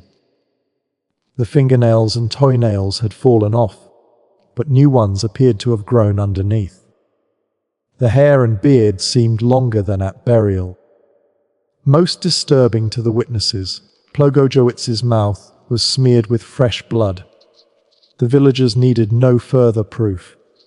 They drove a stake through the corpse's heart, and Frombold's report noted that when they did so, fresh blood gushed from the wound and from the corpse's ears and mouth. They then burned the body completely, scattering the ashes. Frombold concluded his report with a note of bureaucratic helplessness. He had allowed the procedure because the alternative was watching the entire village population flee, creating a different administrative crisis. The Plagojewicz case reveals the typical structure of village vampire hunts across Eastern Europe in the 17th and 18th centuries. The process began with a trigger event, usually a death followed by a cluster of additional deaths or serious illnesses. Someone had to be identified as the source, the original vampire from whom the curse or contagion spread. In the vast majority of cases, this was the first person to die in the sequence. The logic was straightforward: the deaths formed a chain, and the first link in that chain was the vampire draining life from those who came after. But sometimes the suspected vampire wasn't the chronologically first death, but rather someone who had died under suspicious or unusual circumstances that marked them as potentially dangerous even before their death. Who got suspected reveals much about social tensions and prejudices in pre-modern villages. The different were always at-risk foreigners who had settled in the community, people with unusual physical characteristics, those who had practiced trades associated with death or disease like butchers or tanners, women who lived alone, anyone who had been accused of witchcraft during their lifetime, people who had died by violence or suicide, those who had been excommunicated from the church, individuals who had lived in moral violation of community standards, an unmarried mother, a known alcoholic, someone with a physical deformity, a person who had quarreled publicly with others. Any of these could find themselves accused of vampirism after death if circumstances aligned. The vampire accusation became a way to externalize and explain misfortune, to identify a cause for suffering that was both specific and removable. The Arnold Pole case from 1726 provides even more detailed documentation of the vampire hunting process because it was investigated by 3 Austrian military surgeons who filed reports under official military medical authority. Paul had been a former soldier who settled in the village of Medvija, also in Serbia, and who had told people before his death that he had been troubled by a vampire while serving in Turkish territories. He claimed to have cured himself by eating earth from the vampire's grave and smearing himself with the vampire's blood, folk remedies from the region. Paul died in a fall from a hay wagon, a sudden and violent death that immediately marked him as suspicious. When people in the village began dying weeks later, Paul was blamed. The official report describes how 40 days after Paul's burial, his grave was opened in the presence of military and civilian authorities. The surgeons recorded their observations methodically. The body was undecayed, the skin fresh, the nails grown beyond their previous length, fresh blood in the corpse's mouth. When they drove a stake through the heart, the body gave an audible groan, and blood profusely. They found 4 other recent deaths that Paul was accused of attacking, exhumed those bodies, found similar signs of vampirism in them, suggesting that Paul had turned his victims into vampires, who would in turn create more vampires, and destroyed all 5 corpses by burning. The report was filed, translated, and distributed through Habsburg administrative channels, reaching a wide readership across Europe and contributing to what historians call the 18th century vampire controversy, that saw educated elites debating whether vampires were real or whether the reports from Eastern Europe represented mass delusion or natural phenomena misunderstood. But the Paul case didn't end there. 5 years later, in 1731, another outbreak of deaths occurred in the same village. This time the investigators were even more thorough, exhuming and examining 13 corpses of people who had died in the previous 3 months. The report describes each exhumation in detail, recording the state of each body, comparing decomposition rates, documenting which bodies showed vampiric characteristics, lack of decay, presence of blood, flexible limbs, and which showed normal decomposition. They found that some bodies had completely decomposed to skeletons, while others were preserved. Those showing preservation were destroyed.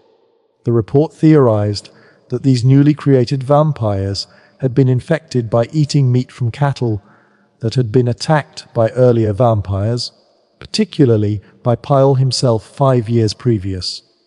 This explanation, that vampirism could be transmitted through food chains, demonstrates how communities constructed elaborate epidemiological theories to explain disease patterns using vampire frameworks. The formalized identification process developed through practice and tradition. Village authorities, which might include the priest, the local lord's representative, elected elders, or in Habsburg territories, an imperial official, would authorize the exhumation. They would gather witnesses, ensuring the process had public legitimacy. A grave would be opened, and the body examined for specific signs. The checklist was remarkably consistent across regions. Did the body show normal decomposition, or was it preserved? Was there blood around the mouth or nose? Were the eyes open? Had the skin sloughed to reveal new skin beneath? Were the nails or hair longer than at burial? Was the body bloated or swollen?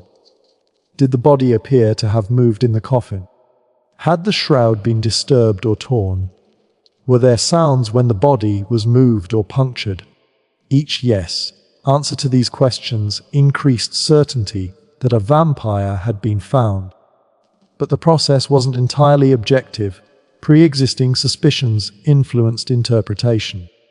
A body that might have been dismissed as showing normal decomposition when exhumed under neutral circumstances could be interpreted as vampiric when the examiner was already convinced they were looking at a vampire. The confirmation bias was powerful. People looking for vampires found them.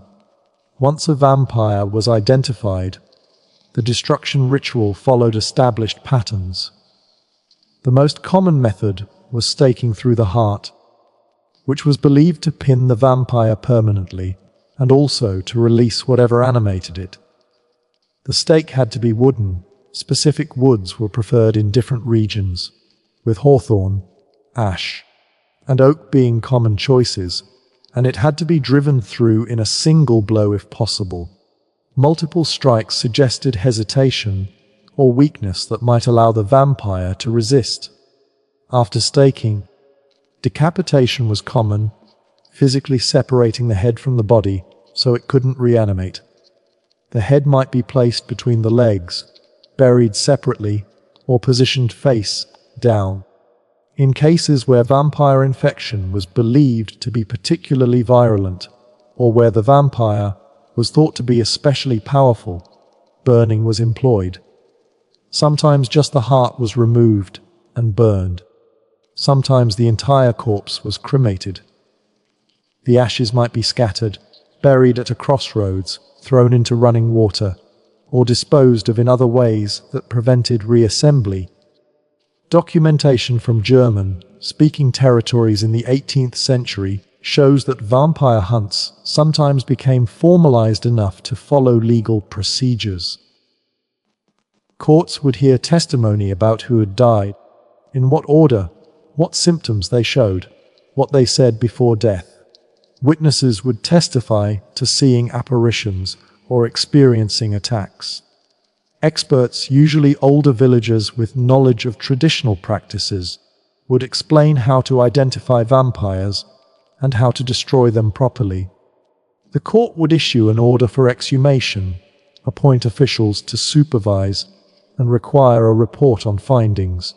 This bureaucratization of vampire hunting represents an interesting hybrid between traditional folk practice and modern legal procedure, showing how even supernatural beliefs could be incorporated into rational administrative systems.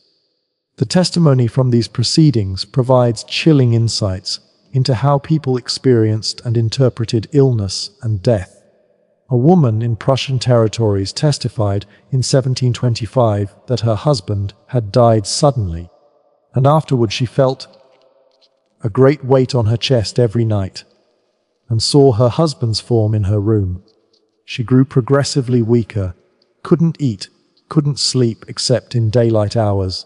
Her husband's body was exhumed, found to show signs of vampirism, and was destroyed. The woman reported immediate improvement in her symptoms.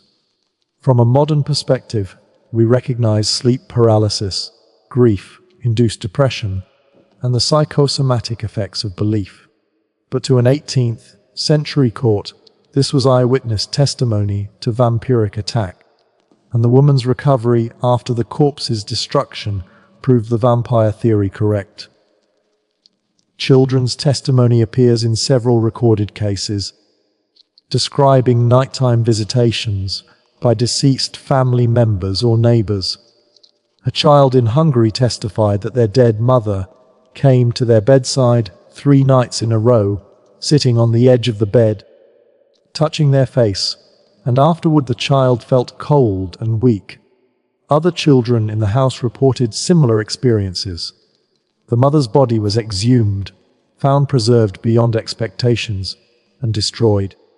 The children's nighttime visits ceased. We might interpret this as children processing grief through dreams, experiencing the hypervigilance that comes with loss and fear, perhaps developing minor illnesses that were attributed to the visitations. But to the community, these were factual accounts of vampiric activity. Mass exhumations occurred during plague outbreaks, when death tolls rose so high that identifying a single vampire became impossible. In some villages, dozens of graves were opened simultaneously, with bodies examined in assembly line fashion. Those showing signs of vampirism were segregated and destroyed. Those showing normal decomposition were reburied. The process took on aspects of public health crisis management, which from the community's perspective, it was. They believed they were containing an outbreak of supernatural contagion using the best methods available to them. The emotional toll on communities undergoing vampire hunts appears in some accounts.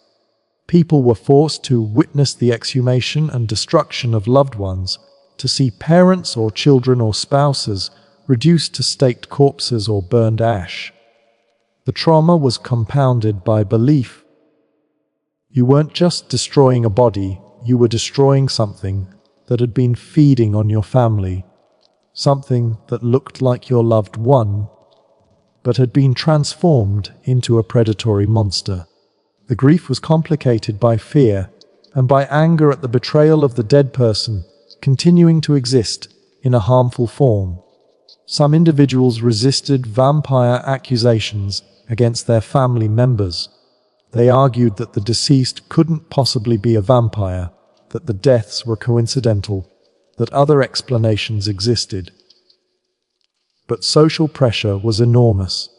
To protect a suspected vampire was to endanger the entire community. Families who resisted faced ostracism, economic consequences, sometimes violence from frightened neighbors. Most ultimately consented to exhumation rather than face community wrath. The Habsburg monarchy's response to the vampire epidemic of the 1720s and 1730s shows how authorities struggled to address beliefs they didn't share but couldn't simply suppress. Multiple official investigations were commissioned. Military surgeons were sent to observe exhumations and report on what they found. The reports make fascinating reading because they're written by educated men trained in medicine trying to describe phenomena that challenge their understanding. They documented preservation of corpses, presence of blood, sounds from corpses, all real observations, but struggled to explain them. Some reports suggested natural causes for what they observed. Others admitted bafflement. The Empress Maria Theresa eventually sent her personal physician, Gerard van Swieten, to investigate vampire claims. His report, published in 1755, attempted to rationalize vampire beliefs and recommend ending the practice of exhumation and corpse destruction. But the recommendations had limited effect in rural areas, where belief remained strong. The village vampire hunts reveal communities under extreme stress, trying to protect themselves using the conceptual and practical tools available to them. These weren't mobs acting in irrational panic. They were organized responses following established procedures, often with official sanction or at least tolerance. They were crisis management protocols deployed against what was perceived as an existential threat. That the threat was misidentified doesn't diminish the genuine suffering that prompted the response or the sincerity of belief that motivated the actions. When Christianity swept across Europe between the 4th and 12th centuries, it encountered deeply entrenched beliefs about the restless dead, about corpses that refused to remain in their graves, about the night-walking entities that drained life from the living. The Church faced a theological dilemma that would shape vampire beliefs for the next 1,000 years. How to reconcile ancient fears about animated corpses with a Christian cosmology that promised clear destinations for souls after death. According to Christian doctrine, souls proceeded to one of 3 destinations: heaven for the saved, hell for the damned, or in Catholic theology, purgatory for those requiring purification. There was no provision in official theology for souls trapped inside corpses, for the dead existing in a liminal state between life and death, for bodies that continued to act in the physical world after the soul should have departed. Yet across newly Christianized territories, from Ireland to the Balkans, people insisted that exactly this was happening, that their dead weren't peacefully residing in the afterlife, but were walking at night, attacking families, spreading disease. The Church couldn't simply dismiss these beliefs as pagan superstition without losing credibility with populations who witnessed what they believed was clear evidence of the undead. The theological solution that emerged was complex and varied by region and time period, but it generally involved reframing vampirism as a consequence of sin, demonic possession, or divine punishment, rather than as a natural phenomenon. If a person became a vampire, it was because they had lived in a state of serious sin, had died outside the Church's grace, or because demons had taken residence in their corpse. This explanation allowed the Church to acknowledge that something was happening in those graves, while maintaining that it was spiritual corruption rather than the dead person's soul continuing to animate their body. The vampire wasn't the person. It was either a demon wearing the person's body as a disguise, or it was the corpse animated by evil forces, while the actual soul suffered elsewhere. This distinction mattered enormously in theological terms, even if it made little practical difference to terrified villagers being told their dead relative was attacking them. The power attributed to Christian sacred objects in fighting vampires reveals how the Church positioned itself as the primary authority for dealing with supernatural threats. The crucifix became the universal symbol of protection against vampires, capable of repelling them, causing them pain, preventing them from approaching victims. The logic was straightforward. Vampires were associated with evil, sin, and demonic influence, while the cross represented Christ's victory over death and evil. A vampire confronted with a crucifix was forced to acknowledge the power that had defeated death itself, and that power drove the creature away. This gave the Church and its representatives unique authority. A priest carrying a cross could confront vampires in ways ordinary villagers couldn't.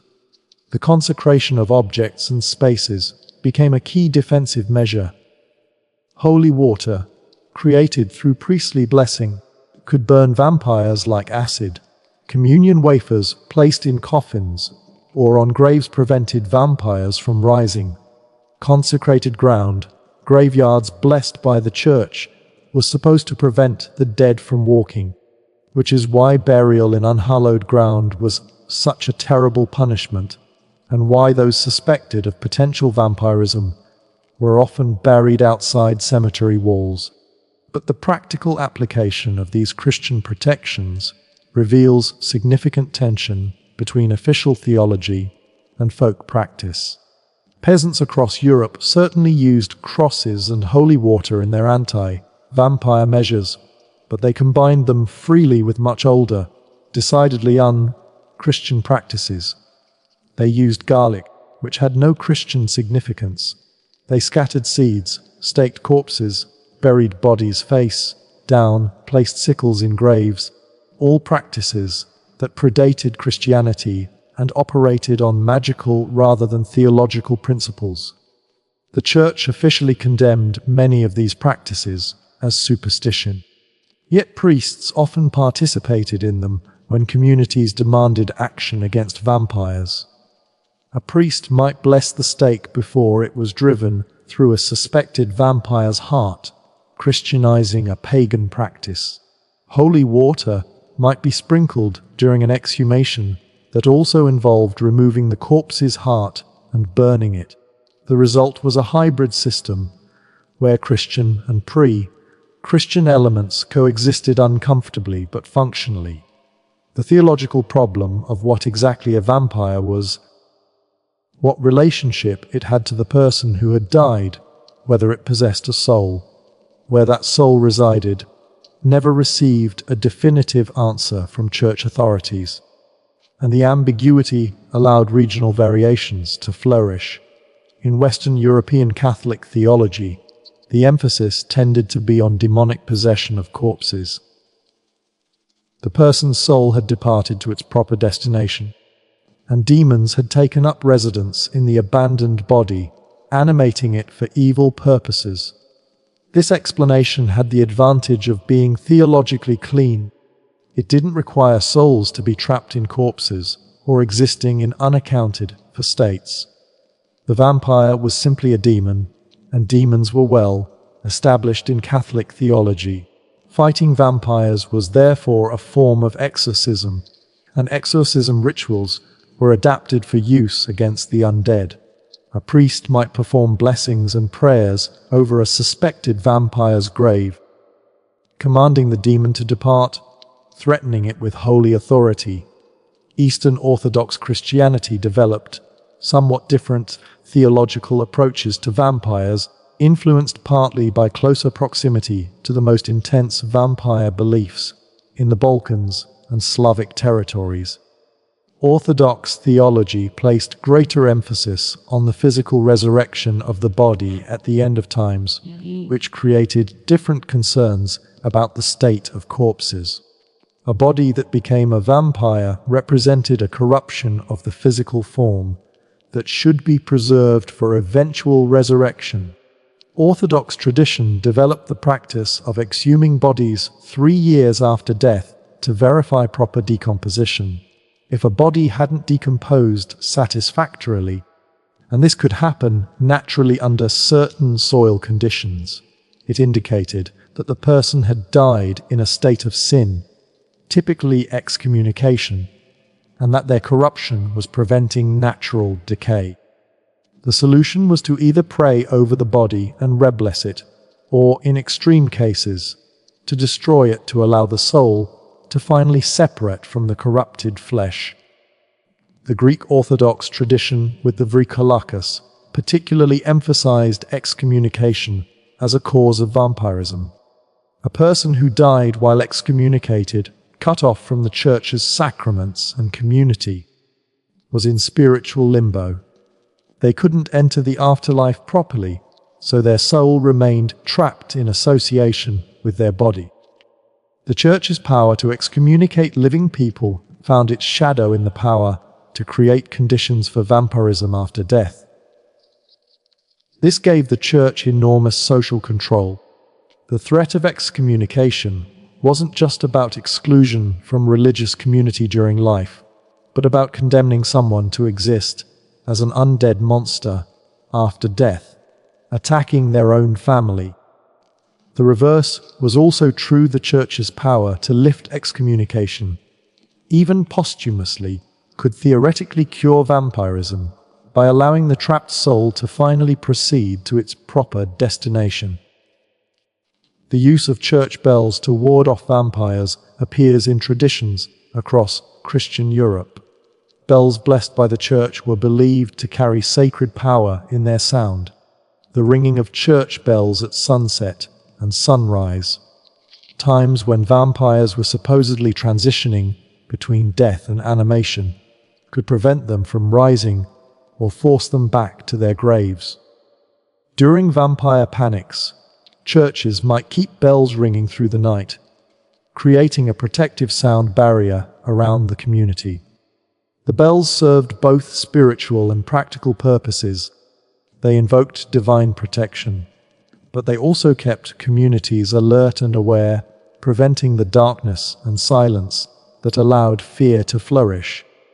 The requirement that vampires couldn't enter churches or cross running water blessed by a priest reveals how Christian sacred geography was believed to constrain supernatural evil. Churches were sanctuaries in the most literal sense, spaces where vampires couldn't go, where potential victims could find safety. This positioned the Church as protector, but it also created practical problems. If someone was suspected of being a vampire, and they had previously entered a church, did that prove they weren't actually a vampire?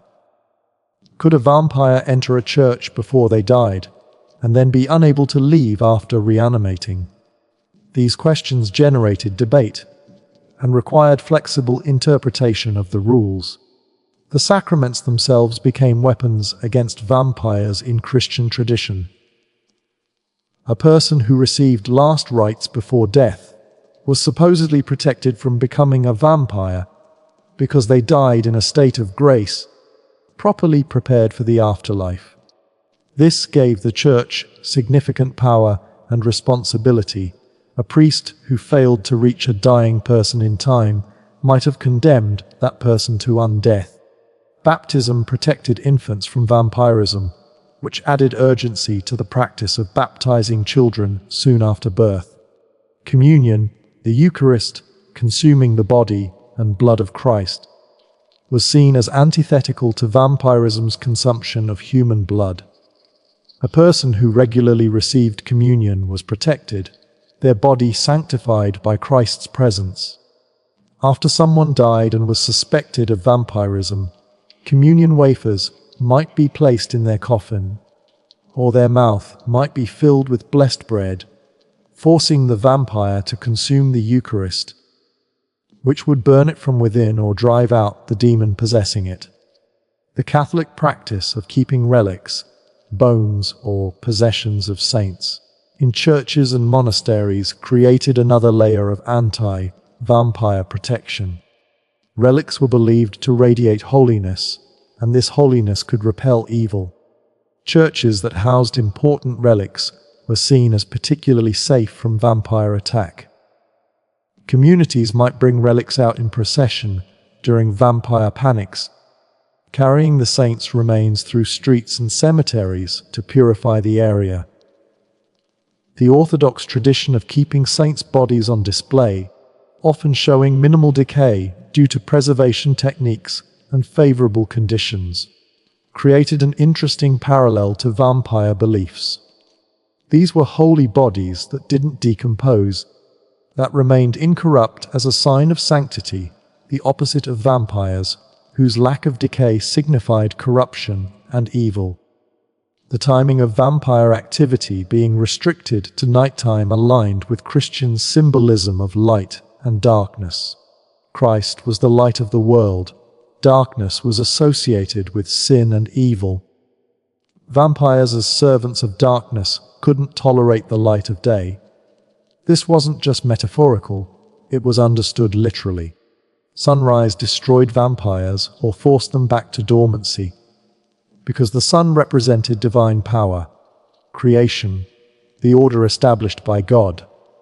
The Church's practice of beginning each day with morning prayers, of marking dawn as a sacred time, reinforced this protection. A community that faithfully observed morning prayers was welcoming divine light and banishing the creatures of night. Confession and absolution took on new significance in vampire prevention. A person who confessed their sins and received absolution died in a state of grace and was protected from vampirism. But someone who died with unconfessed sins, particularly serious sins, was vulnerable. This created pressure for regular confession and for ensuring dying people had access to priests.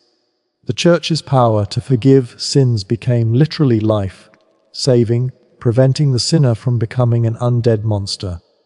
But it also created guilt and fear. If a family member became a vampire, it suggested they had died with unforgiven sins, that they had hidden something from the Church, that they deserved their fate. The vampire accusation carried implications about the person's spiritual state and moral character.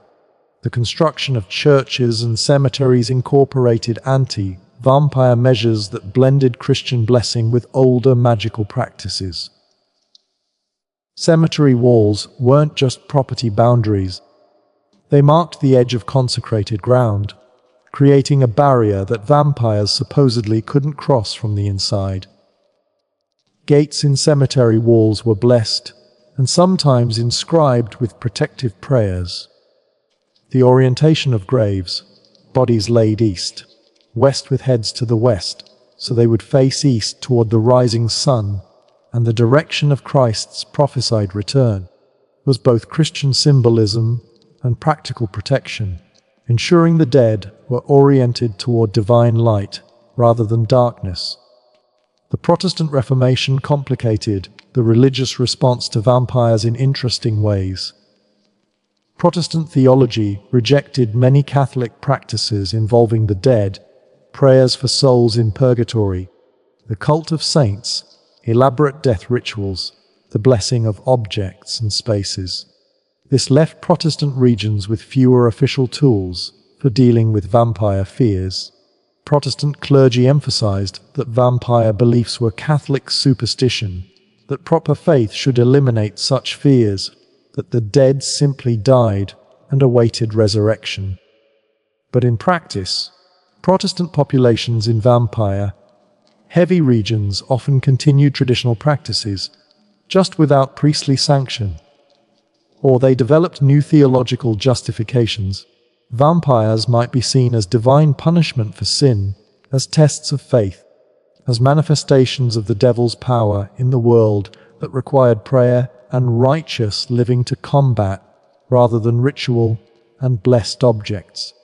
The Counter-Reformation saw the Catholic Church trying to reclaim authority over supernatural matters by positioning itself as the expert on vampires and other dangerous phenomena. Jesuit scholars wrote treatises attempting to explain vampires within Catholic theology. The Church commissioned investigations of vampire reports, sending educated priests to examine claims and determine what was really happening. These investigations aimed to separate genuine supernatural events, which the Church wanted to control through its own rituals and authority, from natural phenomena that were being misinterpreted. The goal was to maintain the Church's relevance and power, while also promoting more rational understanding where possible. The ultimate irony of the Christian approach to vampires was that by attempting to absorb and Christianize pagan beliefs about the restless dead, the Church helped perpetuate and legitimize those beliefs. By providing Christian explanations for vampires, Christian defenses against them, Christian rituals for destroying them, the Church implicitly acknowledged their reality. If vampires weren't real, why would the Church need so many measures against them? The theological gymnastics required to fit vampires into Christian cosmology, the debates about whether they were demons or trapped souls, whether consecrated ground truly protected against them, whether a blessing could destroy them, all served to keep vampire beliefs alive and evolving rather than allowing them to fade as purely pagan superstition. The village of Kisilova in 1725 faced a crisis that went beyond supernatural terror. 9 deaths in 8 days had convinced the population that vampires walked among them, but the social collapse that followed posed a more immediate threat to Habsburg officials than any undead creature. Families were preparing to abandon their homes and fields. Trade with neighboring villages had ceased, because no one would travel the roads after dark, and even daylight travel was declining as fear spread. The harvest from the previous year sat in storage buildings that no one wanted to approach after sunset. The church stood empty at night because the priest refused to perform evening services. Tax collection had become nearly impossible because the imperial tax collector couldn't find anyone willing to guide him between villages. The local imperial provisor, from Bold, found himself dealing not with a supernatural problem, but with an administrative and economic catastrophe triggered by belief in the supernatural.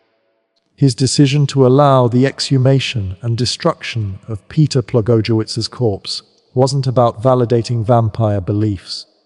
It was about preventing the complete abandonment of an imperial territory and the collapse of tax revenue from the region. This pattern repeated across Eastern Europe throughout the 17th and 18th centuries. Vampire panics didn't just frighten people. They fundamentally disrupted economic and social structures that depended on mobility, trust, and normal daily activities. Trade routes through vampire affected regions saw dramatic declines in traffic as merchants refused to travel through areas known for vampire activity. The economic impact was significant because pre-modern trade depended heavily on small-scale merchants traveling between villages and towns, carrying goods, information, and coin. When these networks broke down due to fear of nighttime vampire attacks, regions became economically isolated. Goods that should have been sold spoiled in storage. Items needed from neighboring areas couldn't be obtained. Prices became volatile as supply chains fractured. Labor shortages developed in vampire panic regions for multiple overlapping reasons.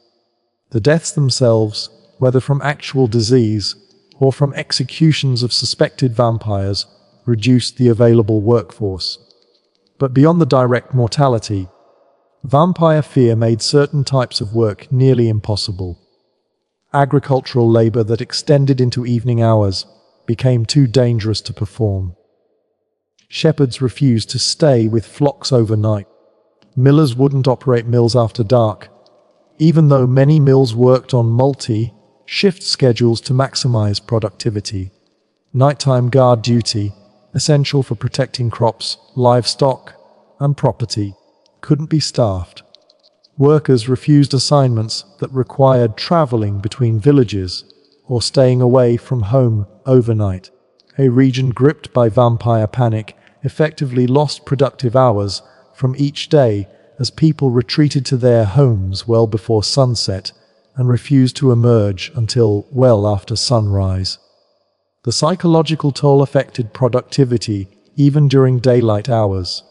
Workers exhausted from sleepless nights spent in terror, from stress and anxiety about family members' safety, from grief over deaths attributed to vampires, couldn't maintain normal work output. Fields were planted late or harvested inefficiently. Craftwork quality declined. The general atmosphere of fear and social breakdown made coordinated economic activity difficult. Markets that brought together people from multiple villages declined or ceased entirely because villagers suspected that vampires might be spreading from one community to another through these gatherings. The economic fabric that held regions together began to unravel. The Habsburg Empire, which controlled much of Central and Eastern Europe, where vampire beliefs were strongest, faced a genuine administrative crisis by the 1720s and 1730s. Multiple territories were reporting vampire panics. Officials were filing reports describing exhumations, corpse destructions, and community upheaval. The empire was caught between multiple competing pressures, maintaining order and productivity in affected regions, respecting local customs and beliefs to avoid alienating populations, and projecting an image of enlightened, rational governance to other European powers who viewed the vampire reports from Habsburg territories with a mixture of fascination and contempt. The empire's response evolved over several decades as authorities tried different approaches to managing a crisis that didn't fit conventional administrative categories. Initially, local officials were given significant discretion in handling vampire accusations, which is why someone like Frombold could authorize exhumations. The imperial government essentially adopted a policy of accommodation if local communities believed vampires were real and believed that exhumation and destruction of corpses would solve the problem, then allowing these practices might restore order more quickly than trying to suppress them. This pragmatic approach prioritized stability and economic recovery over rationalist principles. But as vampire reports multiplied and the extent of social disruption became clear, higher-level imperial authorities began to question whether accommodation was actually solving the problem or perpetuating it. The turning point came with a series of official investigations commissioned by the imperial government in Vienna. Military surgeons, educated men with medical training, were sent to vampire-affected regions to observe exhumations, examine corpses, interview witnesses, and report back on what was actually happening. These investigators found themselves in the awkward position of being rational, scientifically educated observers witnessing phenomena they couldn't fully explain. The reports they filed are remarkable documents that try to balance objective description with emerging scientific skepticism. They documented real observations, corpses that showed minimal decomposition, bodies that contained blood weeks after burial, sounds that emerged when stakes were driven through cadavers. But they struggled to explain these observations, falling back on vague references to particular conditions of the soil or climate, to unusual preservation processes, to natural causes that they couldn't quite identify.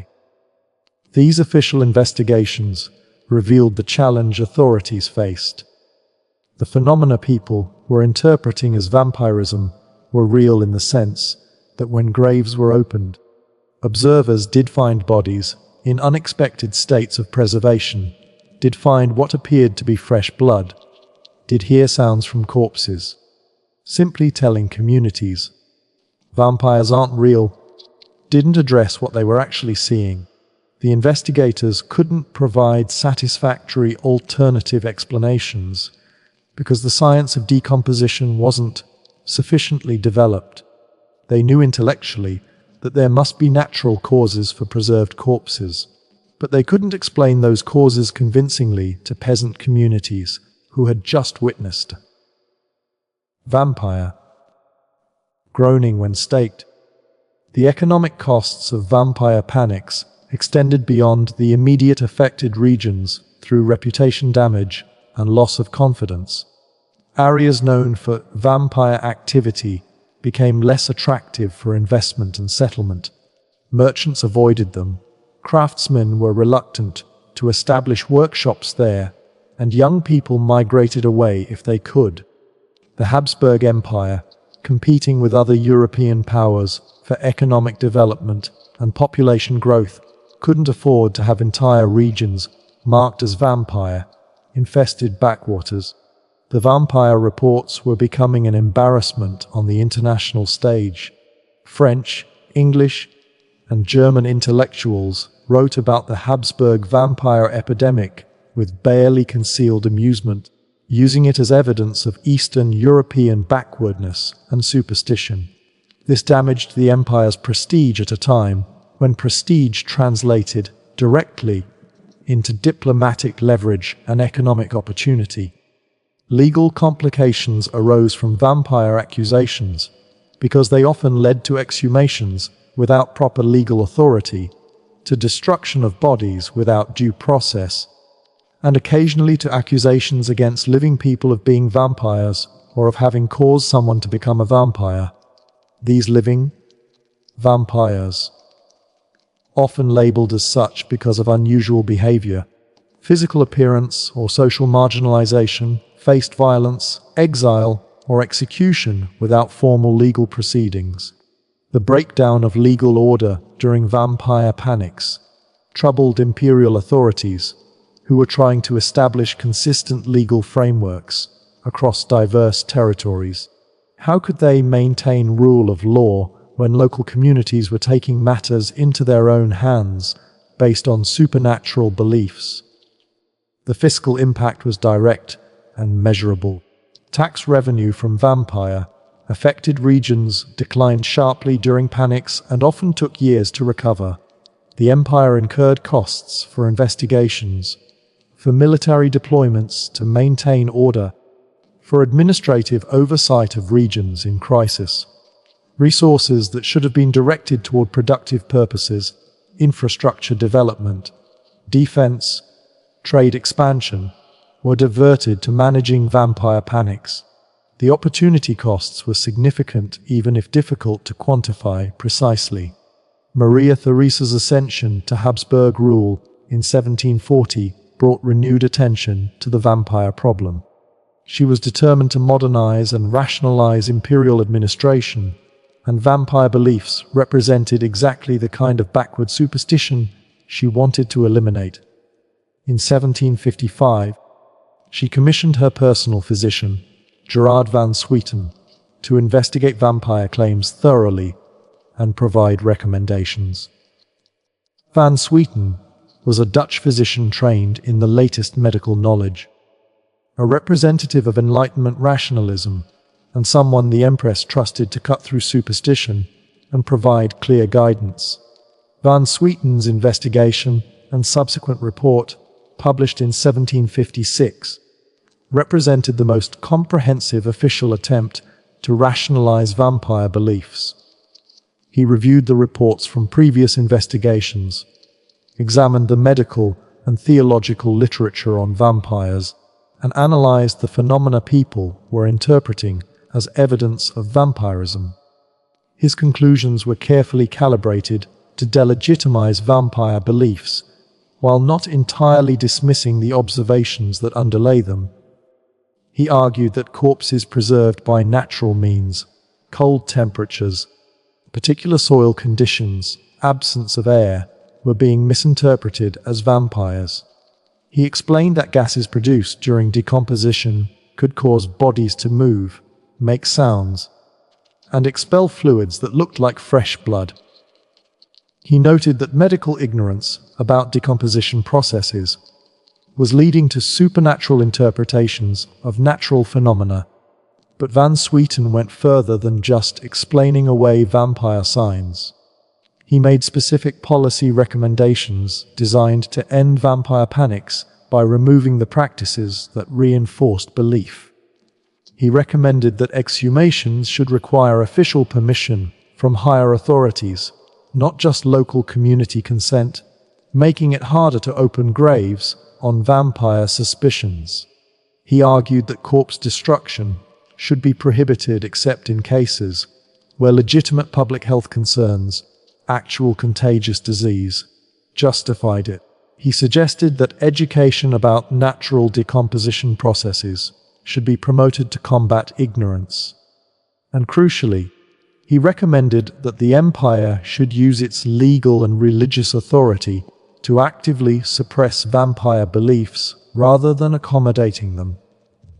The empire adopted many of Van Swieten's recommendations, issuing decrees in 1755 and subsequent years that restricted exhumations, prohibited corpse destruction without official sanction, and imposed penalties for spreading vampire accusations. Local officials were instructed to deny permission for vampire-related exhumations and to explain natural causes for phenomena villagers interpreted as vampiric. Priests were ordered to preach against vampire superstitions and to refuse to participate in or bless anti-vampire rituals. The approach shifted from accommodation to active suppression. The effectiveness of these measures was limited and uneven. In urban areas and among educated populations, vampire beliefs did decline significantly in the later 18th century. The Enlightenment emphasis on reason and natural causation, combined with official suppression, made vampire beliefs socially unacceptable among elites. But in rural areas, particularly in the Balkans and remote Slavic territories, beliefs persisted despite official prohibition. Communities simply became more circumspect about reporting vampire incidents to authorities. Exhumations continued but weren't officially recorded. Traditional anti-vampire measures were practiced quietly without seeking official permission. The belief went underground rather than disappearing. The economic recovery of vampire-affected regions happened gradually as a combination of official pressure, generational change, and improved understanding of disease causation reduced the frequency and intensity of vampire panics. By the early 19th century, vampire beliefs in most of the Habsburg Empire had transformed from urgent practical concerns to folklore and rural superstition. But the transformation wasn't complete or uniform. The Mercy Brown case in Rhode Island in 1892 shows that vampire beliefs could remain practically relevant even at the dawn of the 20th century in relatively developed regions. The Habsburg experience with vampire panics influenced how other European states approached folk beliefs that caused social disruption. The lesson authorities drew was that accommodation of superstition was counterproductive, that official validation, even pragmatic validation, aimed at restoring order in the short term, perpetuated beliefs that caused long-term damage. Better to suppress actively, to educate persistently, to use the state's authority to promote rational understanding even if that meant short-term conflict with popular belief. This approach reflected Enlightenment confidence that reason and education could reshape popular consciousness, that backward beliefs could be eliminated through determined effort by enlightened authorities. But the Habsburg experience also revealed limits to top-down rationalization. Beliefs rooted in direct experience, in the observation of preserved corpses, in patterns of disease transmission that seemed to connect the dead to the dying, in cultural traditions passed through generations, couldn't simply be decreed away. They required alternative explanations that were both accurate and convincing, and developing such explanations required scientific advances that came slowly. The gap between official rationalist policy and persistent folk belief lasted decades, creating ongoing tensions between authorities and communities, between educated elites and rural populations, between modernity and tradition. The economic costs of that transition period, the decades when authorities were actively suppressing vampire beliefs that communities still held, are difficult to quantify, but were undoubtedly significant. Administrative resources devoted to enforcement, social friction from cultural conflict, the opportunity costs of not addressing communities' genuine fears, even when those fears were misplaced. All of these had economic dimensions. The Habsburg Empire's vampire problem wasn't finally solved by suppression or education, but by medical advances that provided effective treatments for the diseases that underlay vampire accusations, by improved living conditions that reduced disease transmission, and by generational change that gradually shifted popular understanding of death and disease from supernatural to natural frameworks. The medical chart of a patient suffering from acute porphyria reads like a blueprint for vampire mythology. The individual cannot tolerate sunlight. Exposure causes severe skin blistering, burning pain, and tissue damage that can disfigure the face and hands. The gums recede dramatically, making the teeth appear longer and more prominent, creating what looks disturbingly like fangs. The skin becomes pale and papery, stretched tight over bones as subcutaneous tissue breaks down.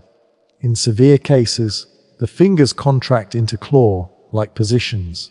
The urine turns reddish-brown, the color of old blood, and in the worst manifestation of the disease, the patient may develop a craving for blood, not from supernatural compulsion, but because hemoglobin, the iron-rich molecule in blood, can temporarily alleviate symptoms. This is porphyria, a group of rare genetic disorders affecting heme synthesis, and it's one of several medical conditions that modern researchers have proposed could explain historical vampire legends. Porphyria encompasses several distinct disorders, but the variants most often connected to vampire mythology are congenital erythropoietic porphyria and porphyria cutanea tarda. These conditions result from enzyme deficiencies in the biochemical pathway that produces heme, the molecule that makes blood red and allows hemoglobin to carry oxygen. When this pathway malfunctions, porphyrin molecules, the precursors to heme, accumulate in the body, depositing in the skin, teeth, and bones. These molecules are photosensitive, meaning they react violently when exposed to ultraviolet light. A person with porphyria who ventures into sunlight experiences what amounts to a chemical burn from the inside out. The porphyrins in their skin absorb UV radiation and release energy that damages surrounding tissue. The result is severe pain, blistering, scarring, and progressive disfigurement. The dental effects of porphyria created an appearance that medieval observers would have found deeply disturbing. Porphyrins deposited in teeth cause them to fluoresce reddish, brown under ultraviolet light, and can stain them permanently.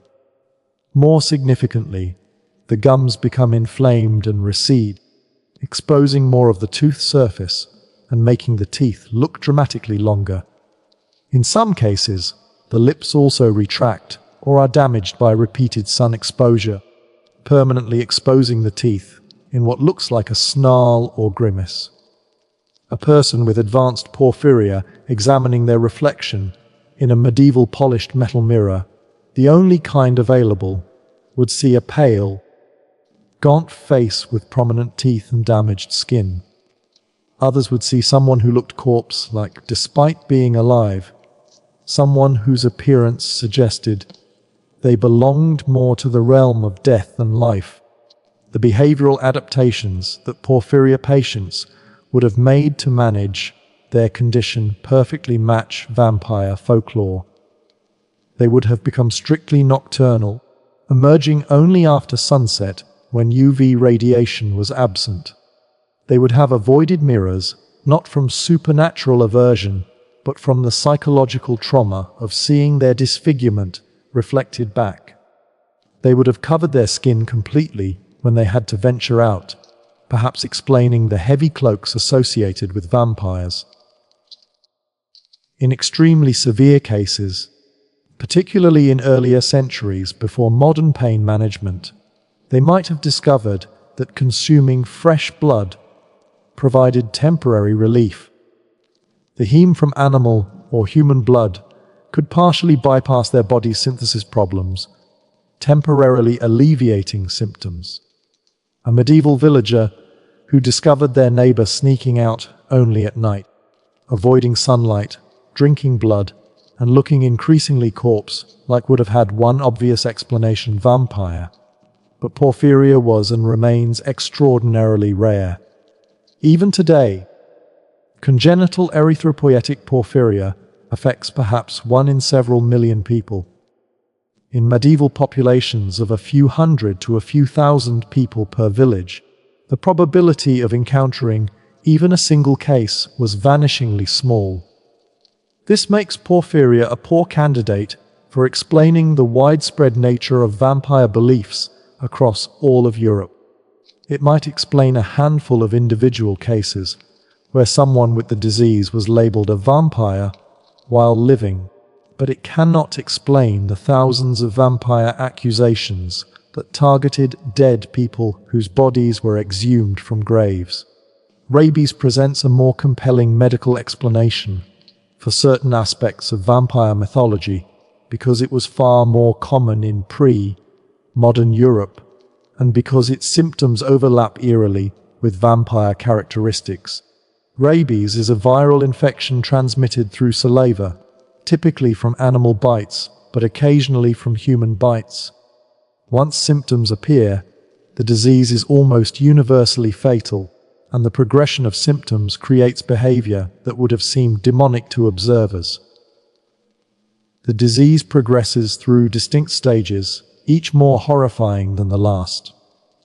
Initial symptoms resemble flu, fever, headache, general malaise. But within days, the virus reaches the brain and the true horror begins.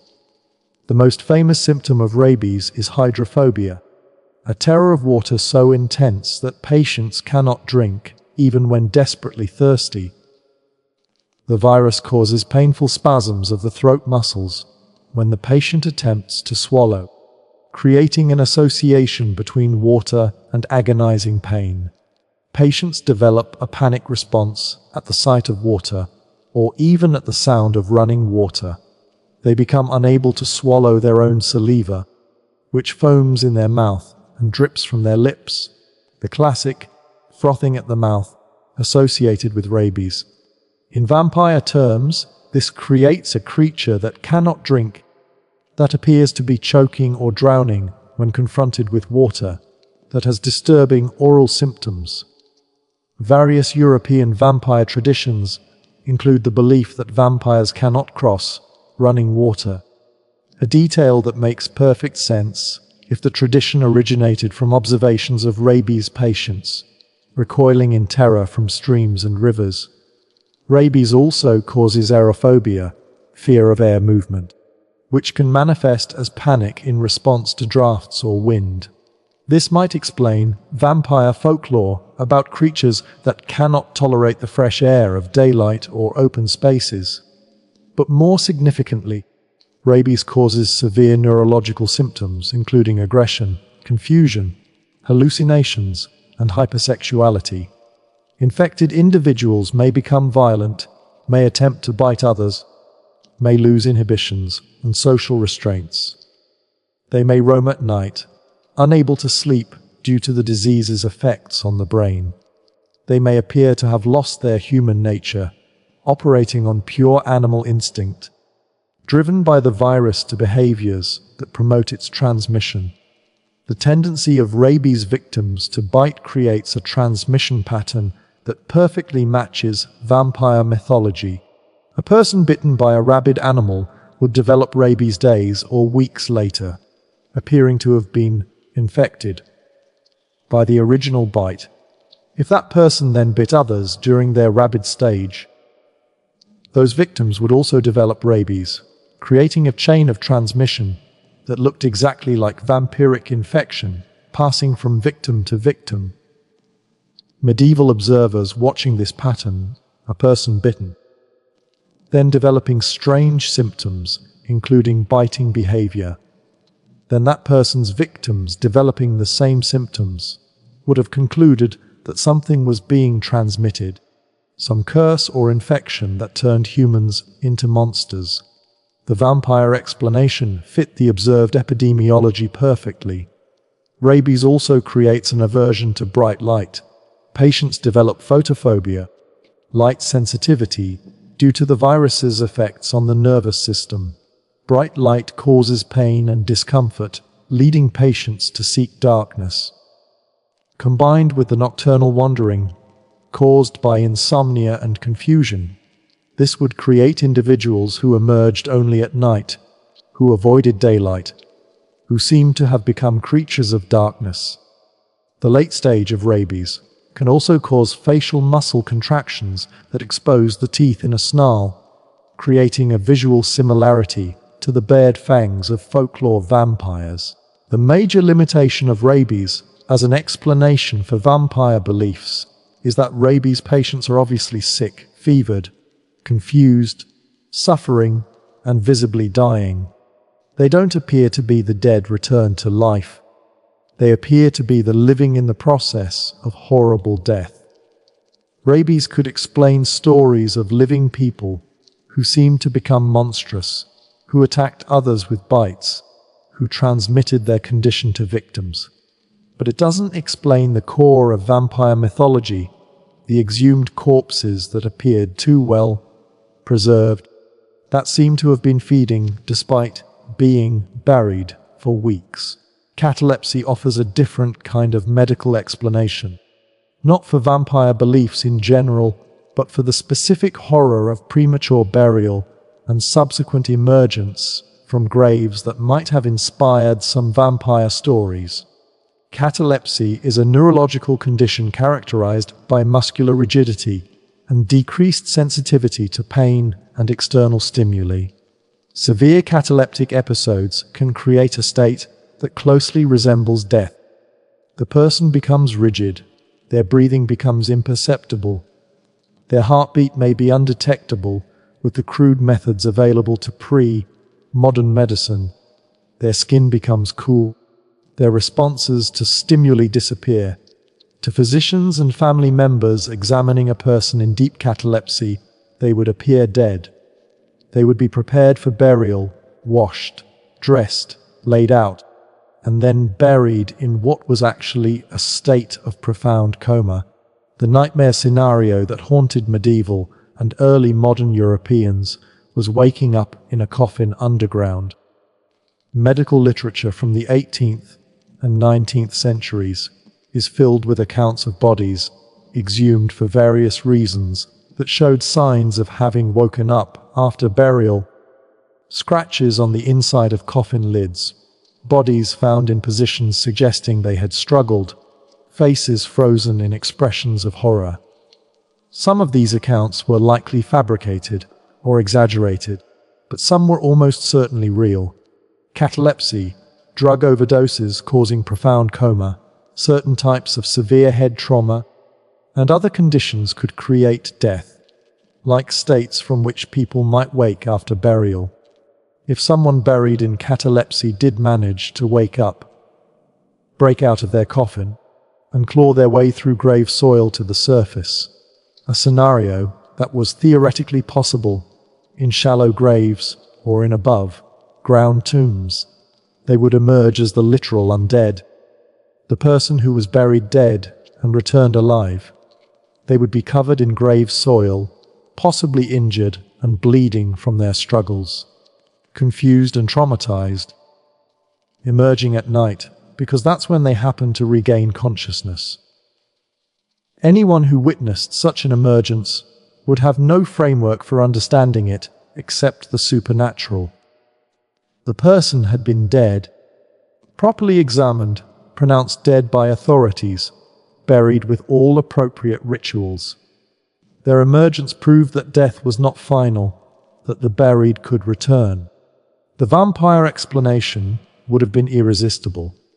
The fear of premature burial became so intense in the 18th and 19th centuries that various safety devices were invented and marketed.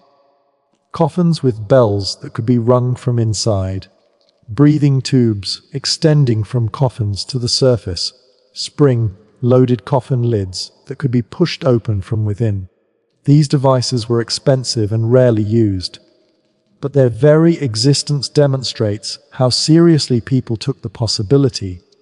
The fear also led to the practice of keeping bodies above ground for days before burial, of having wakes where the body was watched constantly, of doctors performing various tests to confirm death before burial was permitted. All of these measures reduced the risk of premature burial, but didn't eliminate it entirely. Pellagra, a disease caused by severe niacin deficiency, provides another medical condition that could create vampire-like symptoms in living people.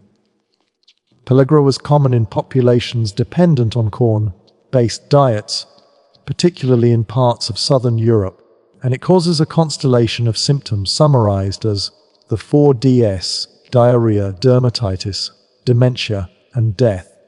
The dermatitis of Pellagra is particularly relevant to vampire mythology.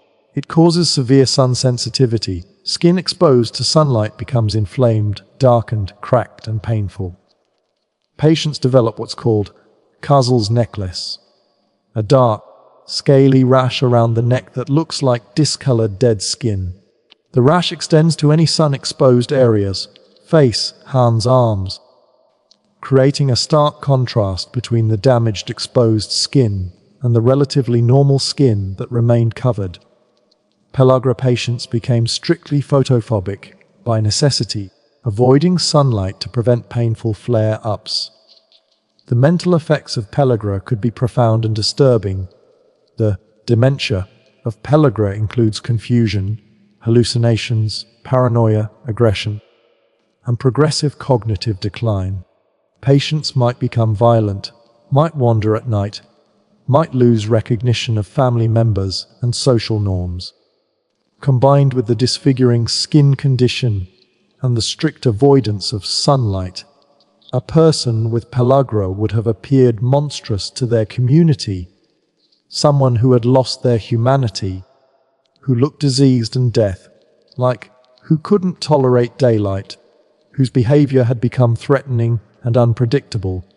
Pellagra was associated with poverty and malnutrition, conditions that also increased vulnerability to other diseases and shortened lifespan. Communities affected by pellagra would have seen clusters of people developing similar symptoms. Multiple individuals in the same area showing sun sensitivity, mental deterioration, and aggressive behavior. The pattern might have suggested contagion or curse rather than nutritional deficiency, a concept that wouldn't be understood until the 20th century. If several people in a village developed pellagra, like symptoms after a death or during a period of food shortage, the connection to vampirism, to death bringing corruption to the living, would have seemed obvious.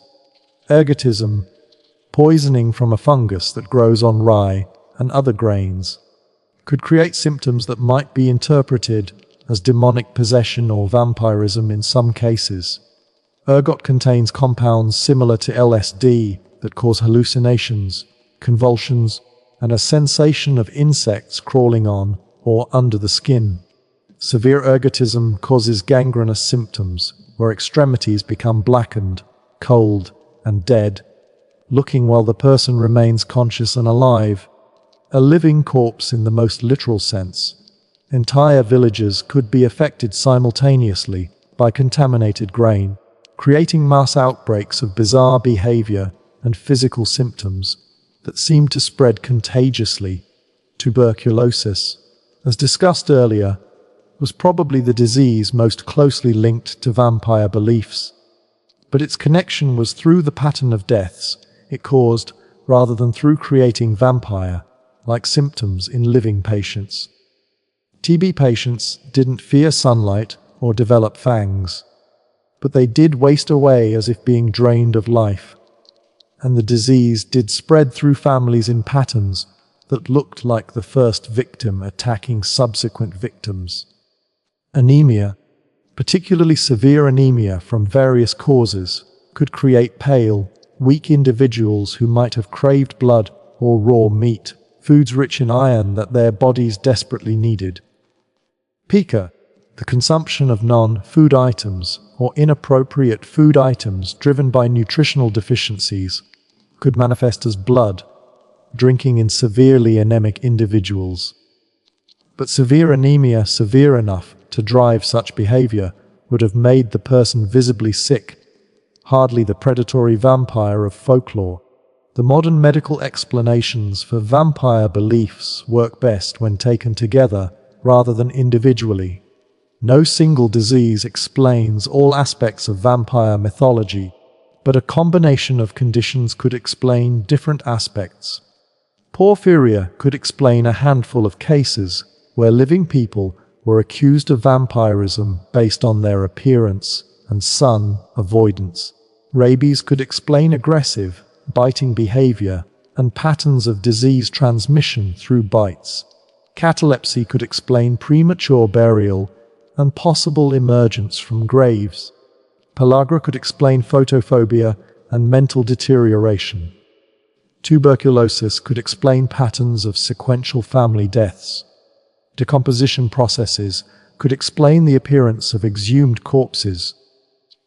The value of these medical explanations isn't that they prove vampire beliefs were rational or correct.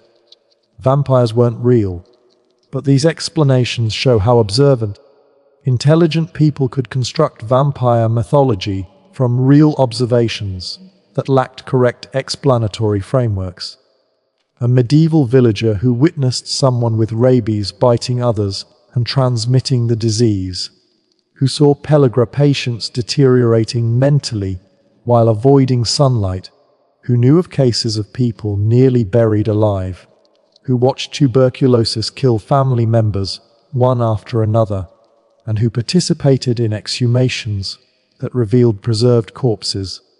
That person had genuine observational data suggesting something was causing people to become monstrous, something was causing the dead to not fully die. The vampire explanation integrated all these observations into a coherent framework that made prediction and intervention possible. It was wrong, but it was a reasonable hypothesis given available knowledge. The vampire died as a literal threat sometime in the late 19th or early 20th century. The exact moment varies by region and community, but across most of the developed world, people stopped genuinely believing that corpses rose from graves to drain the living.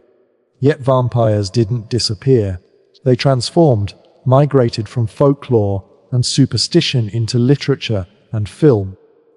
From village graveyards into the collective imagination, from physical threat into metaphorical monster. This transformation reveals something profound about why vampire beliefs emerged in the first place, and why they continue to captivate us, even when we no longer believe in their physical reality. The vampire endures because it articulates fundamental human fears and desires in a form that remains emotionally resonant regardless of whether we accept its literal existence. Bram Stoker's Dracula, published in 1897, marks a pivotal moment in the vampire's evolution from folklore to fiction. Stoker drew extensively on Eastern European vampire traditions, incorporating details from the historical Vlad the Impaler, from documented vampire panics, from scholarly works on vampire superstitions. But he transformed the vampire from a village threat, a recently dead farmer attacking his family, into an aristocratic predator, a foreign invasion, a sophisticated evil that crossed borders and threatened civilization itself. Count Dracula isn't just a reanimated corpse. He's a metaphor for anxieties about immigration, about foreign contamination of British purity, about ancient evils invading the modern world. The protections that worked against folklore vampires, garlic, crucifixes, stakes through the heart, appear in Stoker's novel, transplanted from Transylvanian villages to Victorian London, from practical community defense to exotic ritual performed by educated vampire hunters.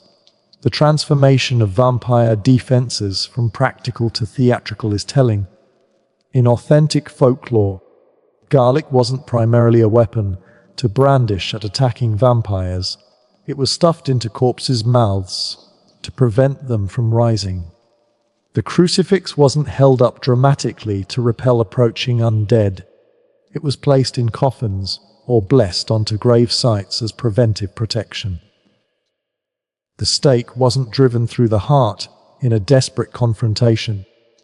It was hammered through an exhumed corpse as part of a community ritual.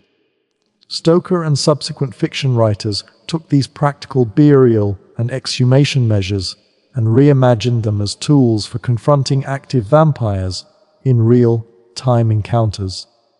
This shift reflects the vampire's transformation from something you dealt with after death through proper disposal to something you fought while it hunted you, from a problem of inappropriate burial to a problem of predation. The metaphorical dimensions of the vampire expanded dramatically as it moved into fiction, and each era's vampire stories reflect that era's particular anxieties. The late Victorian vampire embodied fears about sexuality, breaking free from social restraints. Dracula's attack on Lucy Westenra transforms her from a proper young woman into a sexualized creature who prowls for children to feed upon. The vampire's bite is simultaneously violence and seduction, violation and union, death and immortality. The sexual subtext of vampirism, penetration of the body, exchange of fluids, the victim's mixture of resistance and surrender. The transformation of the violated into violator was obvious to Victorian readers, even though it couldn't be stated explicitly. The vampire became a way to explore taboo desires and fears in a form that was acceptable precisely because it was supernatural and metaphorical rather than realistic. The 20th century's vampire fiction evolved alongside changing cultural anxieties. The Depression-era vampire films represented economic predation, the wealthy literally draining the life from the poor. Mid-century vampires embodied Cold War fears about communist infiltration, enemies who looked like us, who moved among us undetected, who converted victims to their cause through a bite that was both attack and ideological infection. The late 20th century brought sympathetic vampires, tortured by immortality, struggling with their nature, seeking redemption, reflecting an era more interested in moral complexity and the humanity of monsters. Anne Rice's Interview with the Vampire in 1976 gave readers a vampire protagonist whose immortality was a curse, whose feeding was a source of guilt, whose existence was lonely and painful. This vampire wasn't a threat to defeat, but a being to pity, and the shift reflected changing attitudes toward outsiders, toward those marked as different or dangerous. The late 20th and early 21st centuries saw vampires become increasingly romanticized, culminating in phenomena like Twilight, where the vampire is primarily a love interest whose danger is part of his appeal, but is ultimately controlled and safe. This evolution reflects changing cultural attitudes toward danger and transgression, the desire to experience danger vicariously, without actual risk, to explore taboo, attraction within safe fictional frameworks. The protective measures against vampires become inverted, instead of keeping vampires away from humans. The story focuses on how the vampire controls himself to avoid harming the human he desires. The ancient ritual of staking vampires to protect communities becomes the modern narrative of vampires restraining their own nature to protect those they love.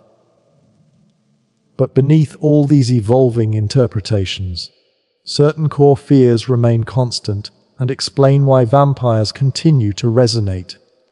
The fear of contagion is perhaps the most fundamental and the most relevant across centuries. In folklore, vampirism spread through communities in patterns identical to disease. One person died. Then others who had contact with them fell ill and died, creating chains of infection. The folklore vampire was literally a vector for disease transmission, blamed for tuberculosis outbreaks and plague deaths.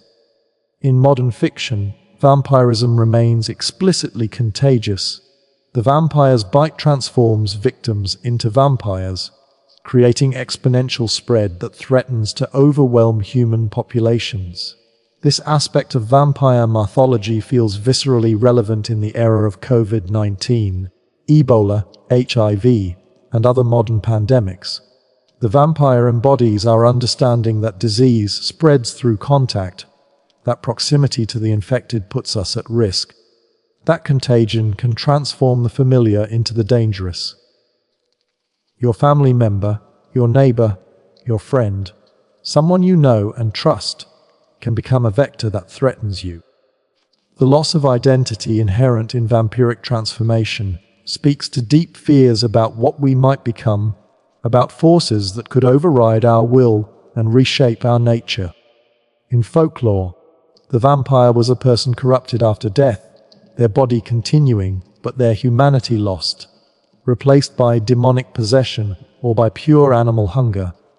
In fiction, the vampire transformation is more psychological, but equally complete. The person you were is destroyed, replaced by an immortal predator whose values and desires are fundamentally alien to human nature.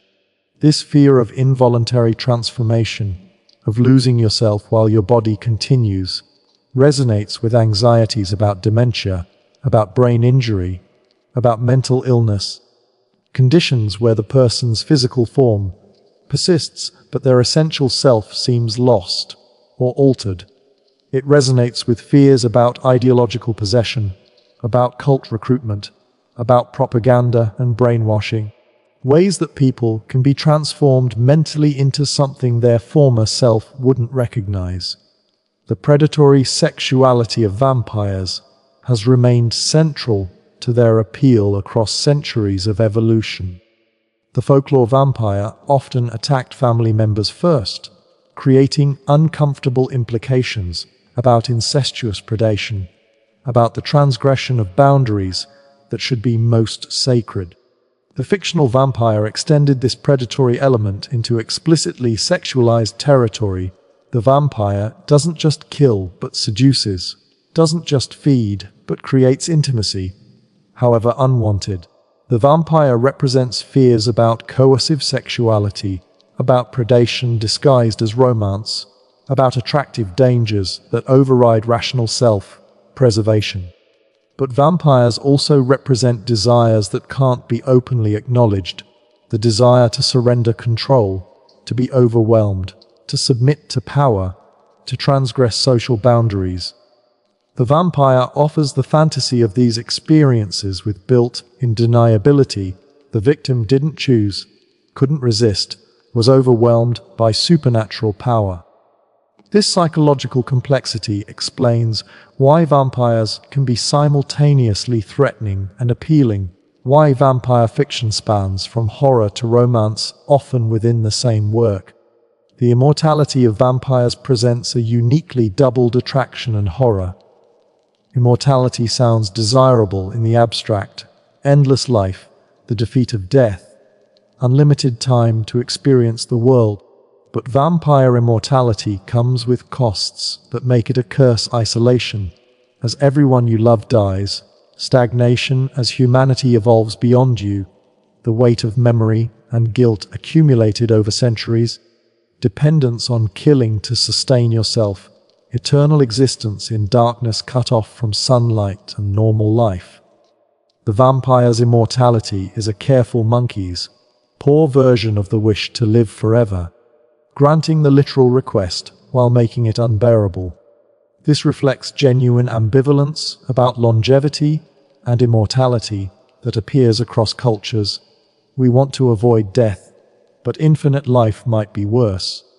The vampire crystallizes this ambivalence, showing immortality as achievable but horrifying. The connection between ancient protective rituals and modern horror tropes reveals continuity beneath apparent change.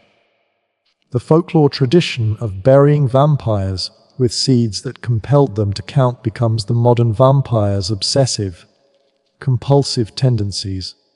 The creature that must count spilled rice or untangle knotted thread before proceeding. The folklore vampire's inability to cross running water becomes a dramatic moment where vampires are trapped by rivers or escape by bridge. The practice of beheading vampires and placing the head between the legs becomes the horror film climax, where the vampire must be decapitated to truly die. The apotropaic herbs, garlic, hawthorn, wild rose, that protected medieval homes appear as wreaths and garlands in modern vampire films.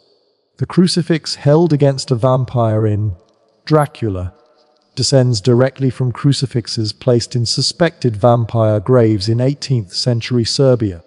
These continuities matter because they reveal that modern vampire fiction isn't creating new mythologies whole cloth, but is adapting, reinterpreting, and preserving ancient beliefs that arose from real human experiences with death, disease, and fear.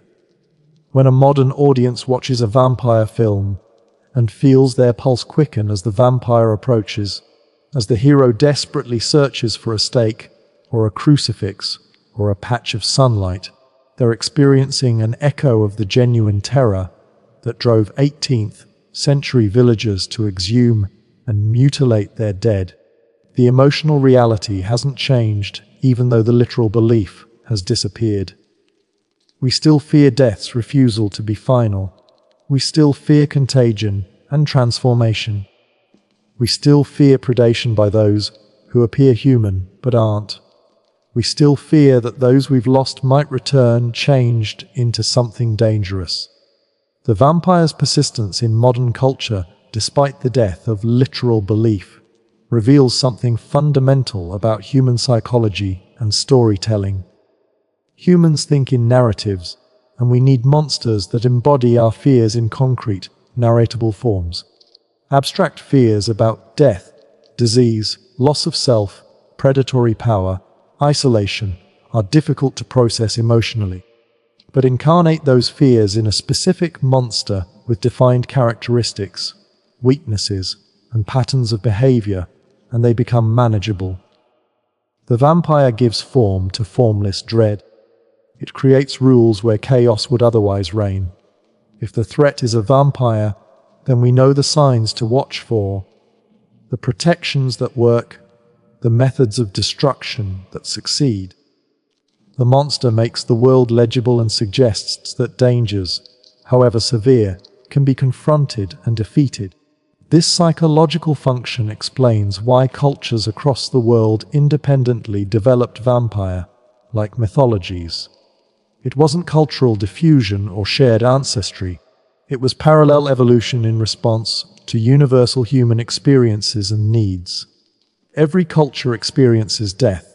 Every culture observes decomposition. Every culture faces epidemic disease. Every culture must manage fear of the dead and of contagion. The specific details varied based on local conditions and beliefs, but the underlying structure remained consistent. Identify the threat, understand its patterns, develop protective measures, destroy it when necessary. The vampire tradition, in all its variations, represents humanity's attempt to create a technology of fear management, a systematic approach to dealing with the most terrifying aspects of existence. What vampire beliefs ultimately reveal about human nature is our profound ambivalence about death and our deep need for control over forces that threaten us. We created vampires, we constructed these mythologies, elaborated these rituals, perpetuated these beliefs, because doing so gave us agency in the face of powerlessness. You couldn't cure tuberculosis in 1750, but you could stake the vampire that was causing it. You couldn't explain why corpses appeared preserved when exhumed, but you could interpret it as vampirism and destroy the threat. You couldn't prevent your family members from dying in sequence, but you could identify who was draining them and stop it. The explanations were wrong, but the psychological need they addressed was real and legitimate. Vampire beliefs also reveal our capacity for collective delusion when under stress, our willingness to harm the dead, and sometimes the living based on supernatural explanations for natural events. The violence against corpses, the mutilation, the destruction, the denial of rest, represents a dark aspect of human psychology, the willingness to desecrate in pursuit of safety. The occasional accusations against living people of being vampires, leading to exile or execution, shows how supernatural fears can enable persecution of the different or the marginalized. The vampire tradition has a shadow side that includes cruelty justified by fear, violence authorized by belief, and the weaponization of accusation against vulnerable people. But vampire beliefs also reveal human creativity, the ability to observe phenomena and construct elaborate explanatory systems, the impulse to protect community through collective action, and the deep human need for ritual and meaning in the face of death. The anti-vampire rituals were wrong, but they were sophisticated, internally consistent, and adaptive. They represented genuine attempts to solve real problems using available conceptual tools. They reflected community solidarity, shared responsibility for protection, and the willingness to act collectively against perceived threats. The evolution of vampires from literal belief to metaphorical fiction represents a triumph of scientific understanding over supernatural explanation. But it doesn't represent the disappearance of the underlying fears that generated vampire beliefs in the first place. We still fear death, contagion, loss of self, and predation. We simply process these fears through explicitly fictional monsters rather than through accusations against our neighbors' corpses. The vampire endures because the human needs it addressed. The need to give fear a face, to imagine danger as defeatable, to explore taboo desires safely, remain constant across centuries. As long as humans die, as long as disease spreads, as long as we fear what we might become and what might prey upon us, we will continue to need vampires. The form will continue to evolve, the metaphors will shift with cultural changes, but the essential monster will persist, because the essential fears that created it are inseparable from human consciousness itself. Sweet dreams. And maybe keep that garlic handy.